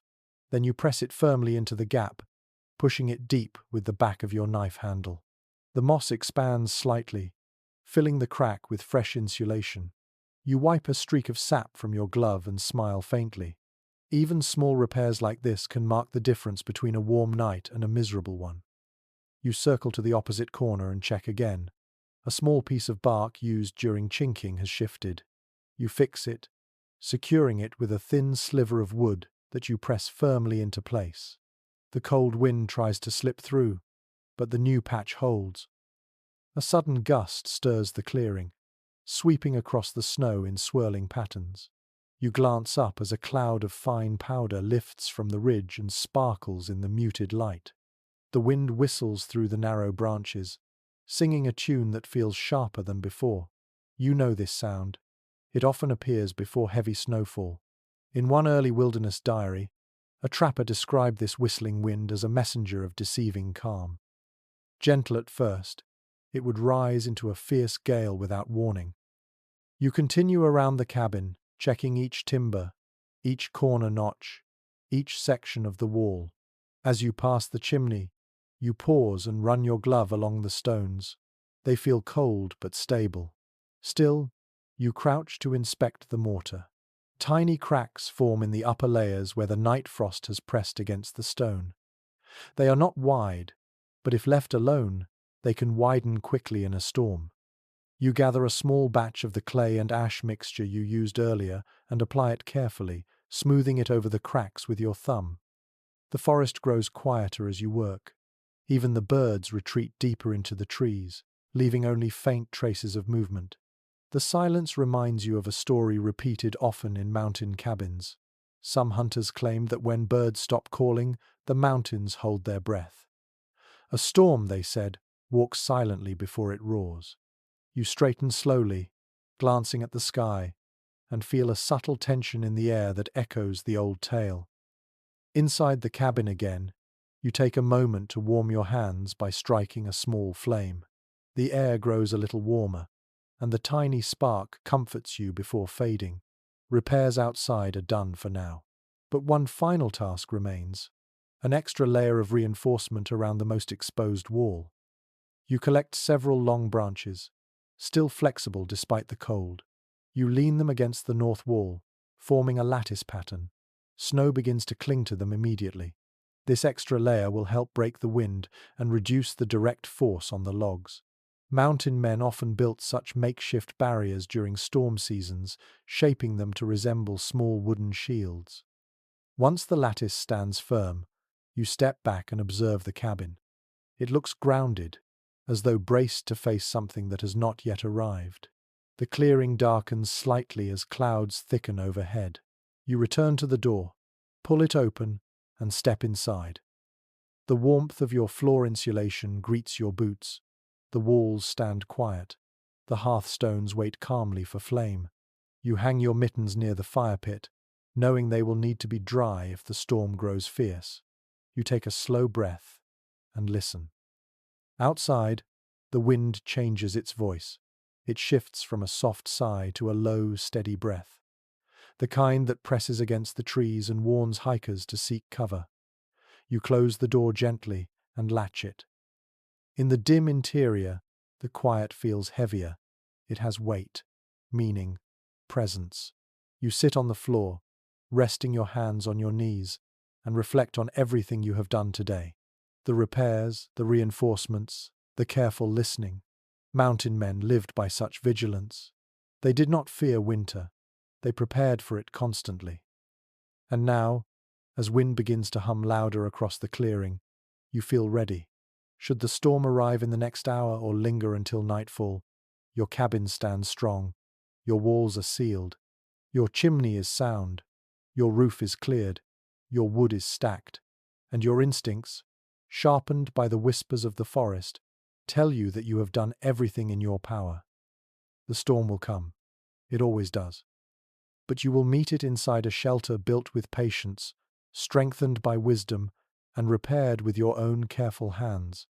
You sit quietly inside the dim cabin for a moment, listening to the slow shifting of the wind outside. The storm still waits at a distance, gathering its strength somewhere beyond the ridge. You sense it, but the danger has not yet arrived. A brief pause opens before you, like a breath between heartbeats, and in that moment your thoughts drift towards something more alive than timber or stone. Companions. Not people, though mountain men welcomed company whenever they found it. Instead, you think of the loyal creatures that shared the wilderness with them, dogs, pack animals, and the quiet presence of animals that unwittingly offered warmth in the coldest nights. You rise from the floor, pull your cloak close, and step toward the door to meet that warmer part of frontier life.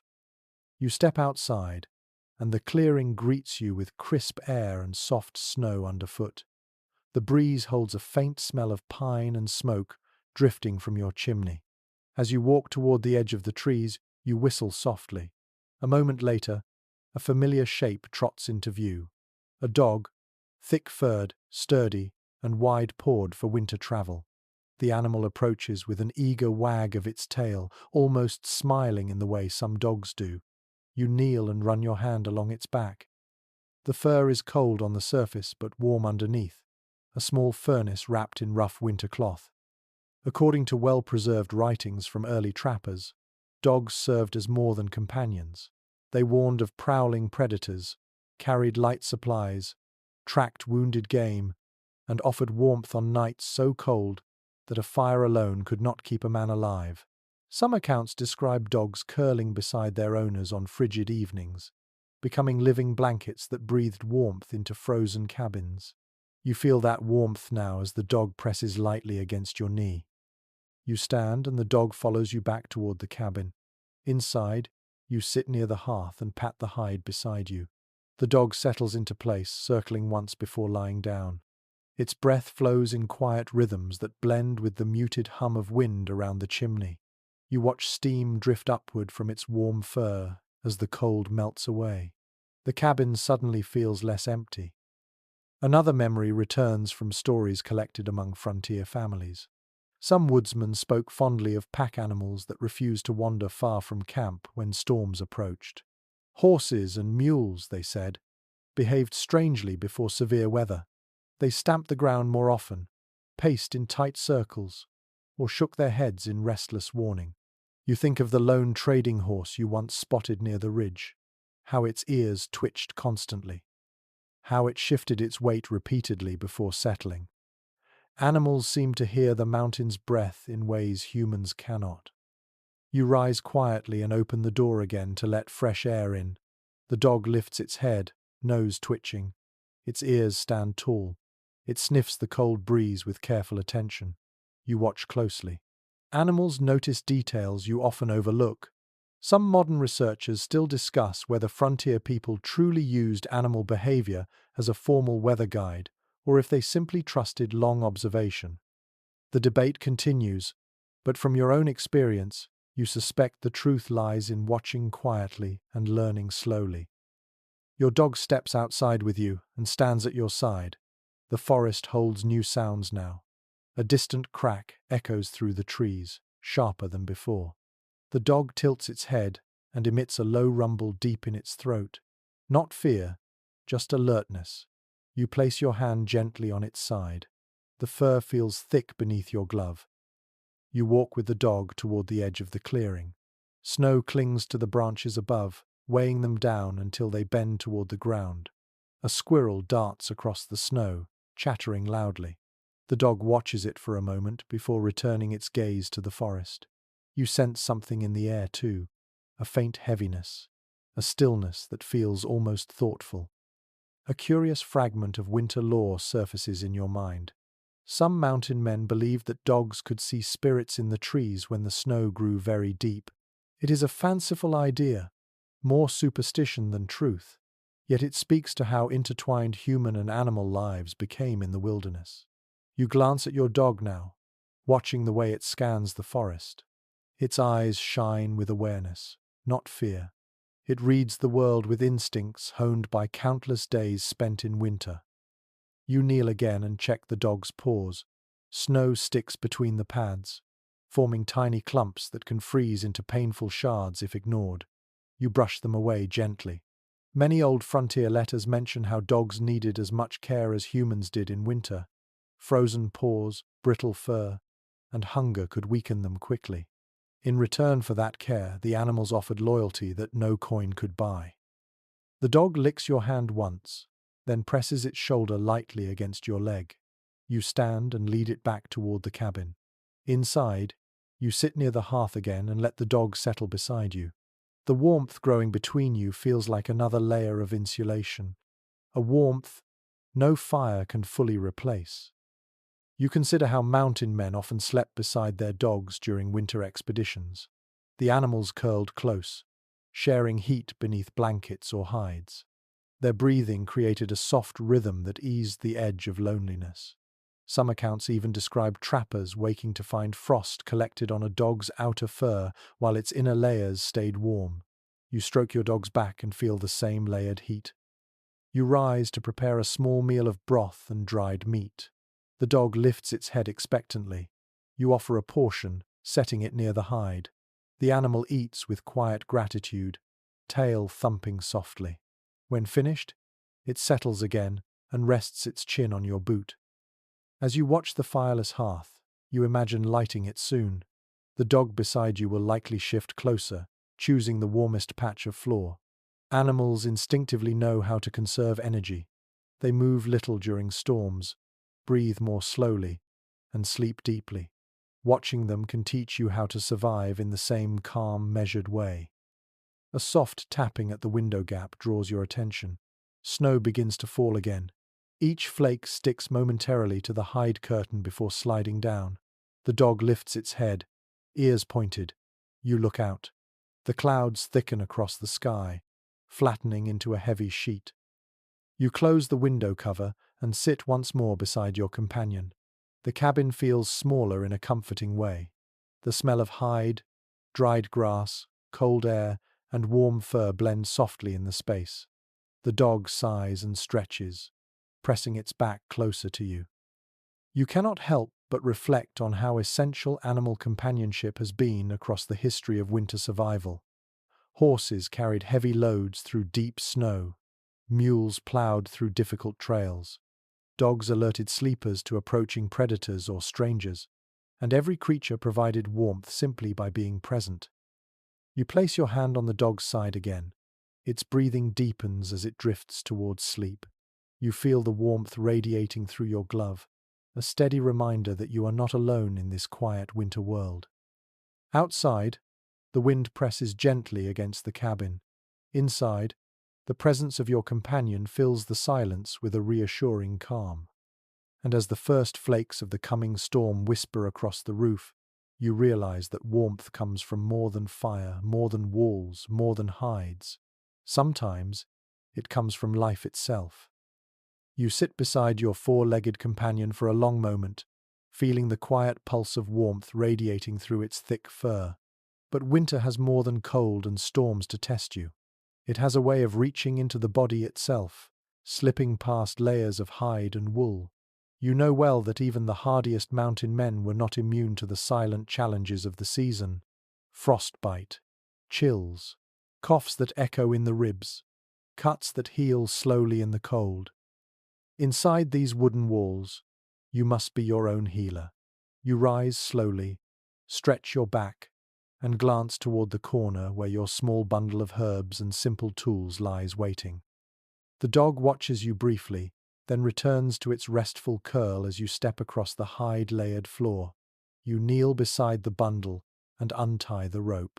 Inside lies a modest collection of winter remedies, gathered from the forest or carried from your earlier travels.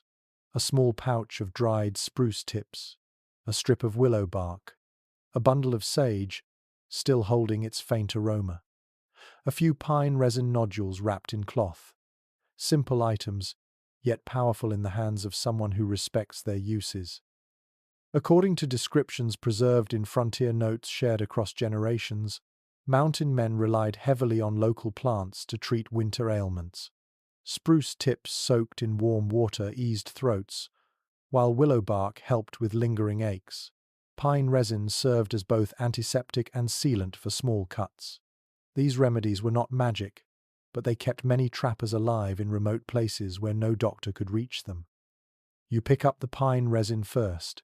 Its surface glistens faintly in the filtered daylight. You warm it between your palms until it softens slightly. This sticky resin can seal small wounds and protect them from snow, ice, and dirt. You remember nicking your knuckles yesterday while carving a hinge block for the door. You peel off your glove and examine the faint cut. It looks pink around the edges, irritated from the cold. You apply a thin layer of resin across it. A sharp scent rises, clean and earthy. The resin quickly cools into a protective coat. You flex your fingers gently and smile. Small wounds can become dangerous in winter. Infection creeps faster when the body is fighting cold. You rewrap your hand in a cloth strip and pull your glove back on. From the bundle, you lift the dried spruce tips and sniff them. Their scent is bright and slightly sweet.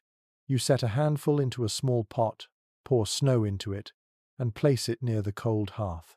Soon, when you light a fire, this mixture will warm into a fragrant brew that once soothed countless mountain men through nights of coughing and tight chest.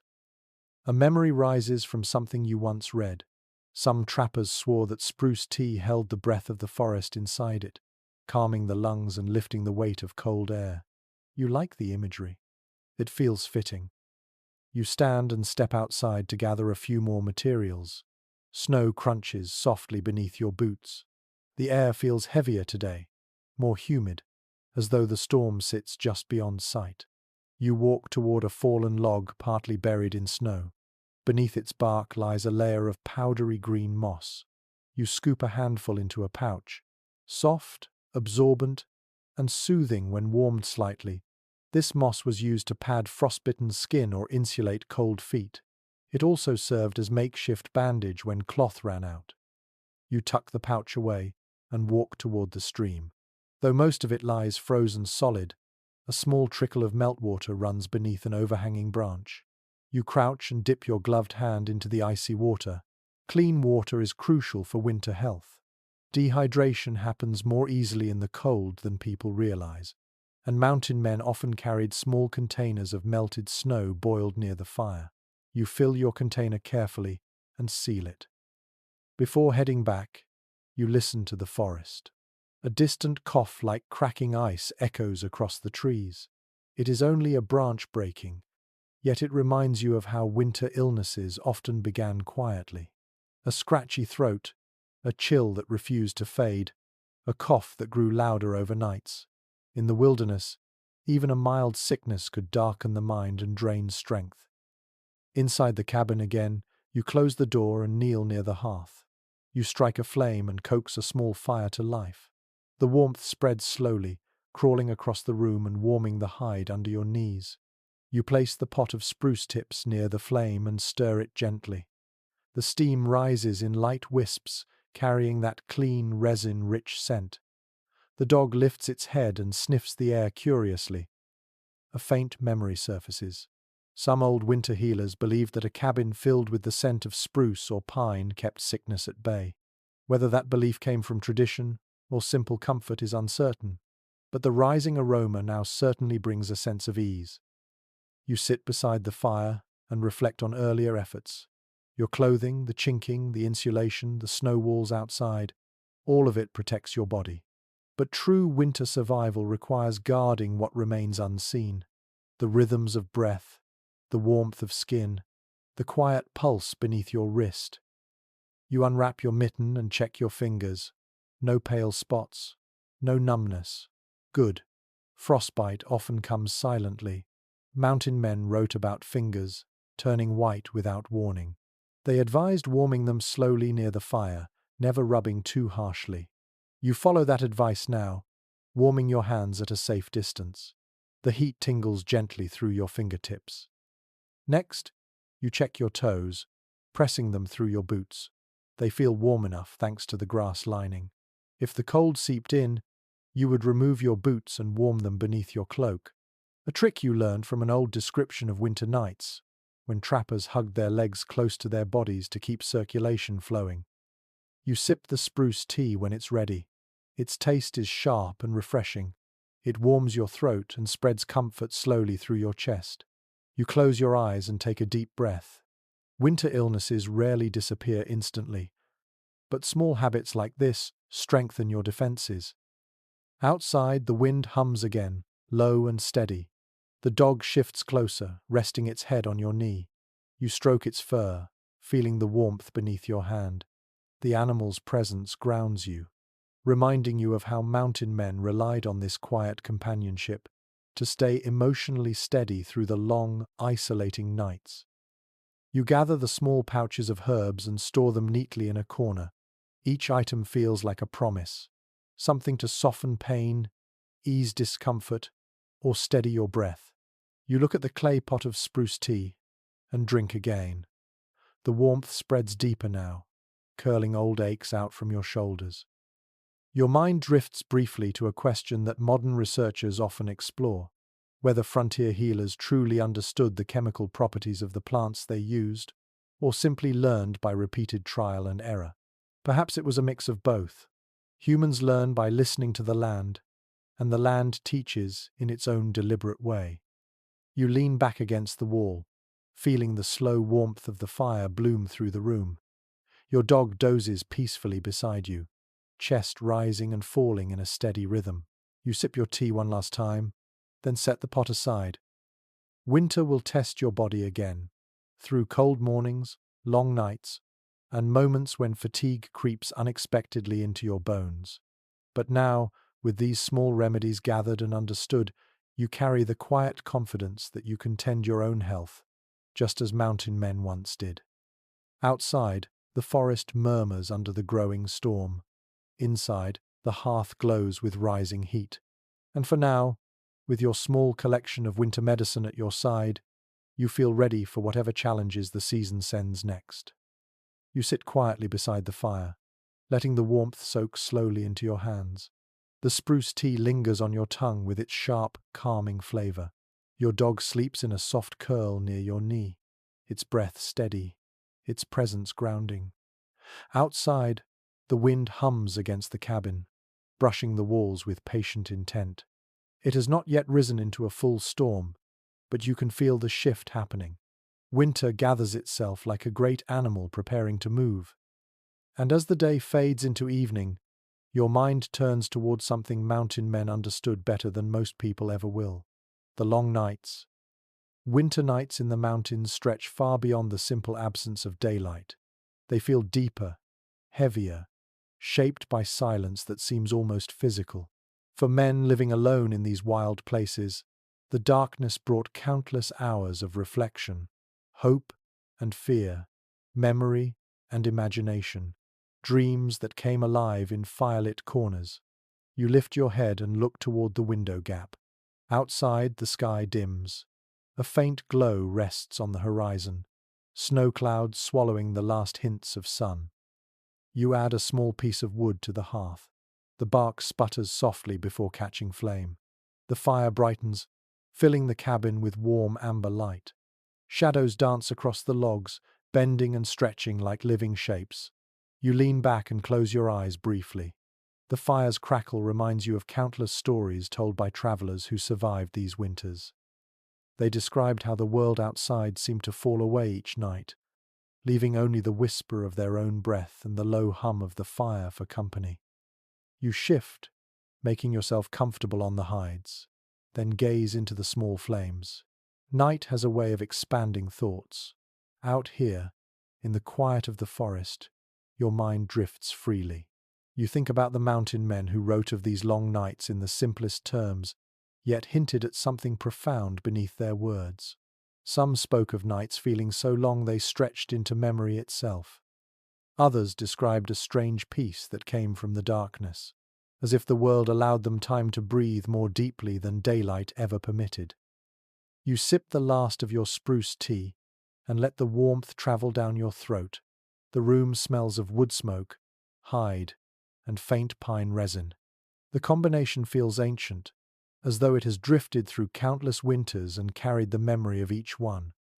Your dog lifts its head and stretches, then moves closer, settling beside you with its chin on your thigh.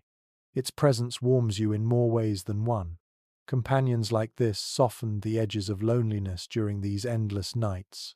Mountain men often wrote of talking to their dogs or pack animals when the silence became too wide.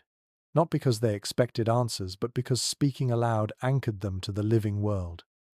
You run your hand through the dog's fur, feeling its thick underlayer shift beneath your glove. The steady contact brings a sense of comfort. Outside, the wind grows slightly stronger, brushing snow along the ground in faint, whispering trails. The noise blends with the fire's crackle, creating a quiet rhythm that fills the space without overwhelming it. In many preserved winter journals, trappers described how storytelling became the heartbeat of the cabin at night. They spoke aloud to themselves, recited memories, or imagined tales inspired by the wilderness. You are not immune to that instinct. Your thoughts begin to wander, shaping stories of the forest around you. You imagine the trees as ancient guardians watching their own long lifetimes of storms and seasons. You imagine rivers whispering through frozen cracks, telling tales of summer waters. You imagine the mountain itself dreaming beneath the snow, patient and eternal. You lie back slowly, resting your shoulders against the hide. The ceiling beams loom above you, steady and silent. Your gaze drifts over the gentle curves of the wood. The firelight flickers across them, making the shadows tremble like distant northern lights. The dog shifts its weight, curling tighter against your side. Its warmth eases the chill in your legs. As your eyes adjust to the dimmer parts of the cabin, your thoughts slip toward the nature of time in winter. Nights stretch so long that the line between waking and dreaming becomes uncertain. Mountain men wrote of drifting into half-sleep while listening to the wind. Their thoughts traveled far from their cabins, wandering through distant memories. Some remembered families left behind. Others pictured distant trails or past journeys. A few described dreams so vivid they felt more real than daylight. You close your eyes, letting your breath settle. The sounds around you blend together into a soft lull. A distant crack echoes from the forest, then fades. The fire sighs quietly as it shifts against its stones. Your dog's breathing deepens. All of it wraps around you like a blanket made of sound and warmth. A faint memory from a book of mountain folklore surfaces. The elders once said that winter nights invited dreams shaped by the land itself. Not warnings, not visions, but reflections of your own spirit resting in the quiet. They believed the mountains listened when humans slept, that the darkness held your thoughts gently, returning them in the morning shaped into something clearer. You do not know if that is true, but the thought settles softly in your chest. You open your eyes again and watch the fire. The flames have grown smaller, a cluster of orange embers glowing at the center. You add another small log, careful not to disturb the calm too much. The log crackles with a faint spark as it catches. The fire brightens, sending warm light into the corners of the cabin. The dog lifts its head briefly, then relaxes again. You stroke its fur once more before turning your attention to the floor. The hides feel comfortable beneath you, warmer than you expected. The layers of grass and bark cushion your back, insulating you from the cold earth. You pull your cloak loosely over your legs and settle into the warmth. The long night begins its slow rhythm. The sound of wind, the breathing of your companion, the soft glow of the firelight. You rest your hand on your chest and feel your heartbeat steady and calm. Out here, with no clocks, no lantern glass, no city noise, night becomes its own world. Deep, slow, thoughtful. You sense it unfolding around you like a vast, quiet landscape. Your thoughts drift to the usefulness of these long nights. Some modern scholars of wilderness history suggest that mountain men developed a kind of internal pacing during winter, a slower rhythm of thinking, planning, and reflecting. They used these nights to prepare mentally for the season's demands. You feel that now. Ideas gather softly in your mind. Gratitude for the shelter you built, awareness of the storm creeping closer, confidence in your preparations. The dog shifts again, curling closer still. You rub its ear gently, feeling the soft fur between your fingers. Its body warms you more than any blanket could. Many trappers wrote of nights like this, where both man and animal survived together through shared heat and quiet trust. You lie back fully now, resting your head on a folded hide. The firelight dances in your peripheral vision. The embers pulse in a slow, glowing heartbeat. Outside, the wind whispers across the clearing, not yet angry, simply moving with intention. You take a deep breath, then another. Your eyes grow heavy. The long night stretches before you, ready to cradle your thoughts. And for the first time in many days, you feel your mind slip gently into a state of calm that only a winter cabin can provide. Here, in the quiet with the fire beside you and the dog against your ribs, the world feels peaceful. The long nights may test you, but tonight they welcome you with quiet arms. You wake slowly, drifting up from a warm and dream-softened place. The fire has burned down to soft red embers, glowing like sleepy stars scattered across the hearth. Your dog lies curled against your hip, its breath steady and warm. The cabin sits in deep silence, the kind that only comes after a long night of steady snowfall. You blink a few times, letting your senses return to the waking world. The air feels different today, calmer, heavy yet peaceful. You stretch beneath your cloak and feel the gentle ache of muscles that have worked hard through many days. You sit up and listen. Outside, the world seems hushed, almost reverent. No wind rattles the bark shingles. No shifting branches groan under the weight of ice. Just a soft, even silence, like the forest has wrapped itself in thick blankets. You rise, brush your hand along the dog's fur, and step toward the door. When you open it, the world greets you with a vast sheet of white. Snow blankets the clearing in smooth, untouched layers. It hangs from branches like pale curtains and wraps the ground in gentle waves. Everywhere you look, the landscape holds the soft glow of early morning light. The sky is a quiet grey, but the world below it shines in the soft, diffused brightness of freshly fallen snow. You draw in a breath, letting the cold slip into your lungs, crisp and sharp.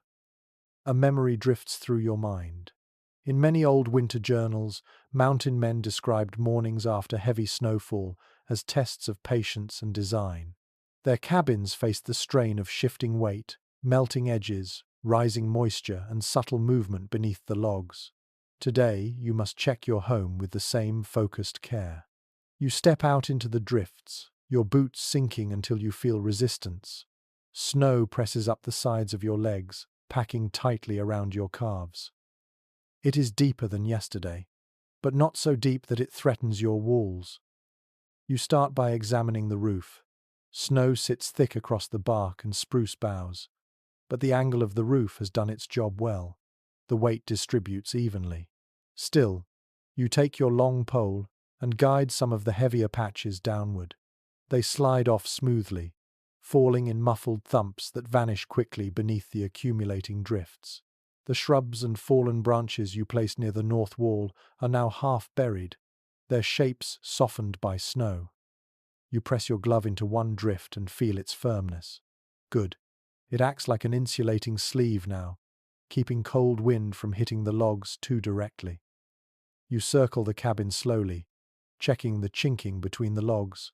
Moss remains tight in most gaps, though one upper seam has shrunk slightly from last night's deep cold. You take a small tuft of dried grass from your pouch and pack it gently into the space, pressing with your thumb until the draft disappears. Small maintenance like this is the quiet backbone of winter survival. Mountain men understood that problems did not arrive with roaring sound or sudden catastrophe. More often they crept in as small leaks, tiny drafts, almost invisible weaknesses that grew under neglect.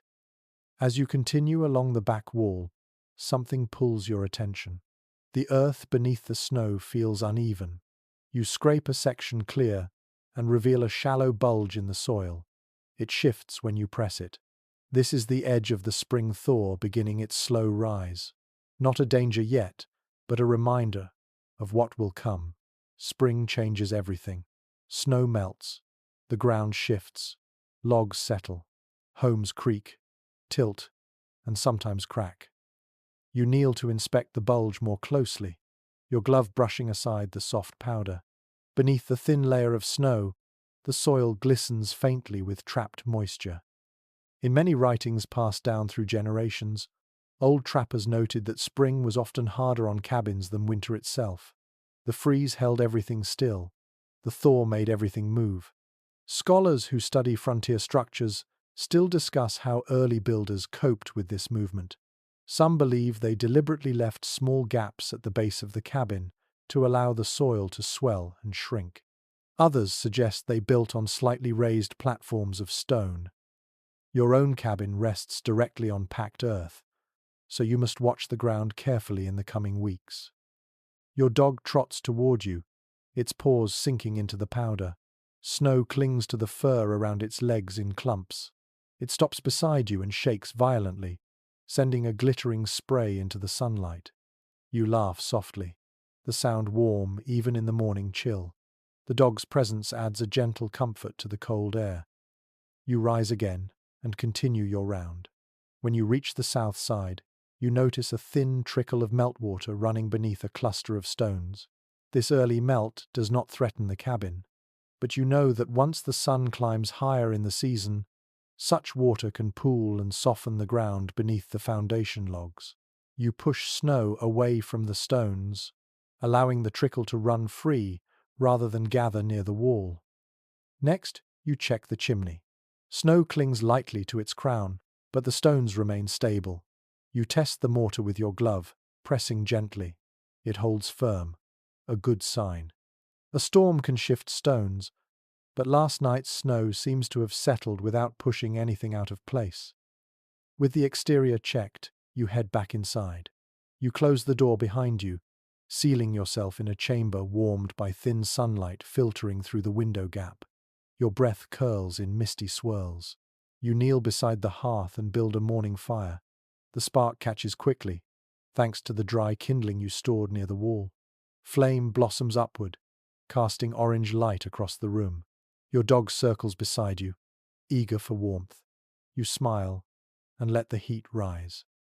Sitting near the fire, you feel the change in the cabin. The walls hold the warmth longer now. The floor stays comfortable. The roof muffles sound more heavily with its blanket of snow. The space feels tighter, quieter, almost cozy. You sense the shift both inside and out. The cabin no longer feels like part of winter's dominion. It feels like the fortress you built with your own hands. Your mind drifts to the emotional weight of spring for the early mountain men. Many letters and recollections describe the thaw not just as a season but as a test. Would the cabin survive shifting earth? Would meltwater seep beneath the walls? Would the roof hold against the heavy dumps of late-season snow? You understand their concerns now. The snow that shelters you can also undo you if ignored. You sip a mouthful of warm water and lean back. The cabin creaks softly, a gentle groan of settling logs. You close your eyes and listen. The fire crackles. The dog sighs. Wind whispers outside. The night storm has passed, leaving the world in a hushed glow. Then you rise again to inspect the interior floor. The hides remain dry. The bark beneath them holds firm. No moisture seeps upward. No cold drafts crawl from under the walls. Another quiet victory. You kneel and rest your palm on the ground. It feels steady. You walk one more slow circle inside the cabin, checking every seam, every corner, tracing the lines of the logs with your fingertips. Everything holds. When you return to the hearth, the fire burns steadily. The dog rests with its head on its paws, eyes half shut. You sit beside it and let the silence settle.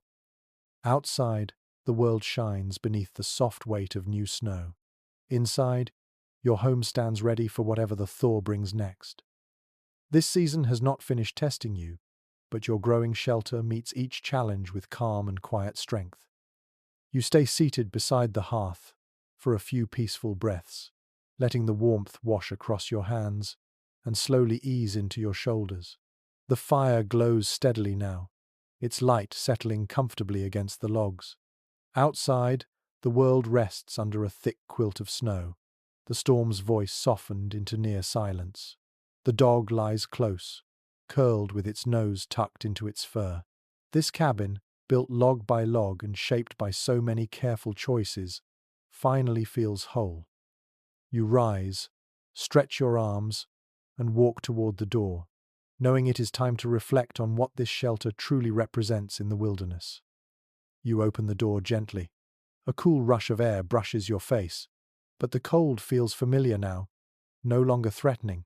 Snow glitters beneath the muted daylight, untouched except for your own footprints looping around the cabin from earlier. The world seems calm, with only the faint rattle of a distant branch shifting under ice. You step outside for a moment, feeling the snow compress beneath your boots. The cabin stands solid behind you. Its walls hold firm. Its roof lifts confidently toward the pale sky. Its chimney rises straight and purposeful. You absorb the sight and breathe deeply. Mountain homes were not monuments. They were not built for beauty or pride, though beauty often grew from their simplicity. They were proof of endurance, evidence of the quiet partnership between a person and the land they tried to understand. And every log you lifted, every stone you placed, every seam you sealed has shaped a shelter that echoes the way frontier families and lone trappers once lived here long before your footsteps touched this clearing. You walk slowly around the cabin, brushing your glove along the chinked seams. The moss and bark you pressed into the gaps hold strong. The snow that gathered at the base forms a natural shield, hugging the structure like a winter coat. The lattice of branches along the north wall, once just a simple barrier, now serves as a strengthening layer between the cabin and the storm, proof that small choices matter just as much as larger ones. As you inspect the cabin, you recall something you read in a collection of stories passed between old mountain families.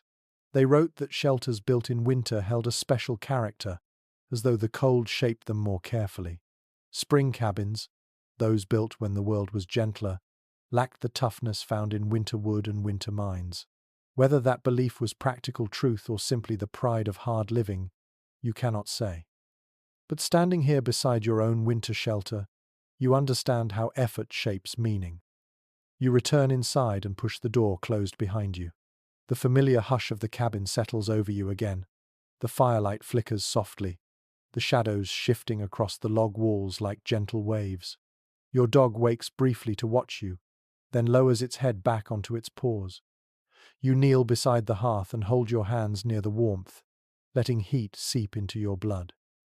Your mind drifts through the memory of every step that brought this place into existence, choosing the land, reading the trees and soil, swinging the axe until your arms burned, shaping beams, stacking stones, chinking gaps, raising the roof, insulating the floor, steadying the chimney, contending with snow's behavior, learning from the forest, listening to the night, gathering wisdom from distant travelers, caring for yourself and your companion. Every piece of the journey binds itself to these walls. You know, too, that historians continue to discuss how the first frontier shelters influenced the later architecture of mountain communities. Some researchers believe these early cabins formed the foundation of regional building traditions. Others argue they were temporary structures meant only for solitary survival. Both perspectives hold pieces of truth. Perhaps the legacy lies not in the structures themselves, but in the ideas that shaped them: ingenuity, patience, respect for the seasons, care for the land, willingness to learn from hardship. You take another slow breath. The cabin feels warm enough now that you can remove your gloves. The hides on the floor cushion your knees, and the faint mix of smoke and pine lingers in the room.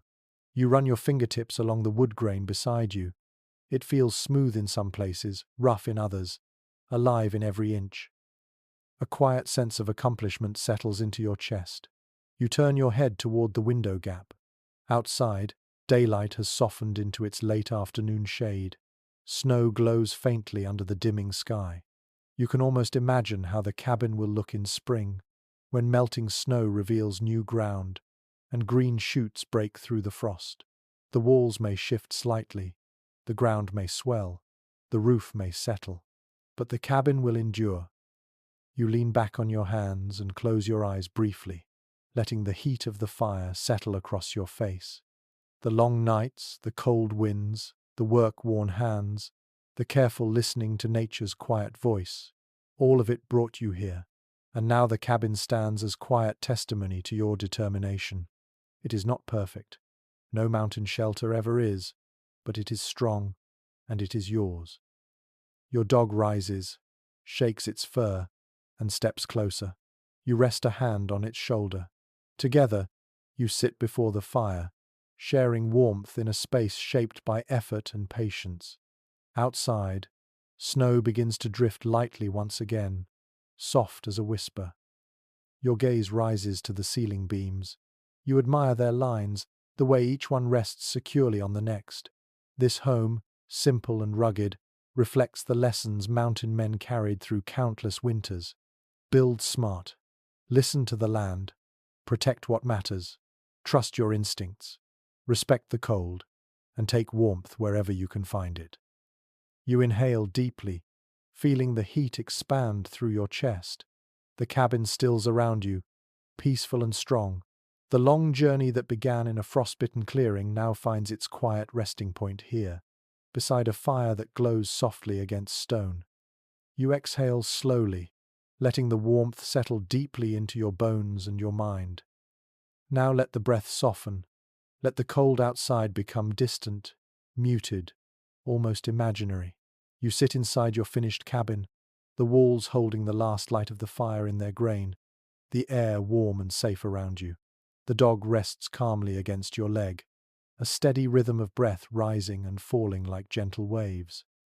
You listen to the faint crackle of the embers. It is slow now, unhurried. A peaceful sound, steady enough to lull your mind into quiet ease. Outside, the forest settles into its own nighttime rhythm. Snow drifts without urgency. The wind lowers itself to a quiet hush. You sense none of the tension that haunted earlier nights, only calm, only rest. Your eyelids grow heavier. The warmth of the room wraps itself around your shoulders, soft and reassuring. Every muscle begins to loosen, letting go of the day's work. The long story of the cabin, with all its cold mornings and careful decisions, fades gently into the background. What remains is comfort, a slow, deep comfort that feels safe enough to sleep in. You stretch your legs beneath the cloak and nestle deeper into the hide-covered floor. The gentle scents of pine, bark, and faint smoke drift pleasantly through the air. Your breathing slows, matching the slow pulse of the fire's last light. The world outside continues, but it does not need your attention now. The storms can wait. The forest can wait. The snow can fall without hurry. In this moment, all that matters is warmth and rest. Let your thoughts grow soft. Let your breath smooth itself. Let the quiet of this winter cabin surround you completely. Sweet dreams.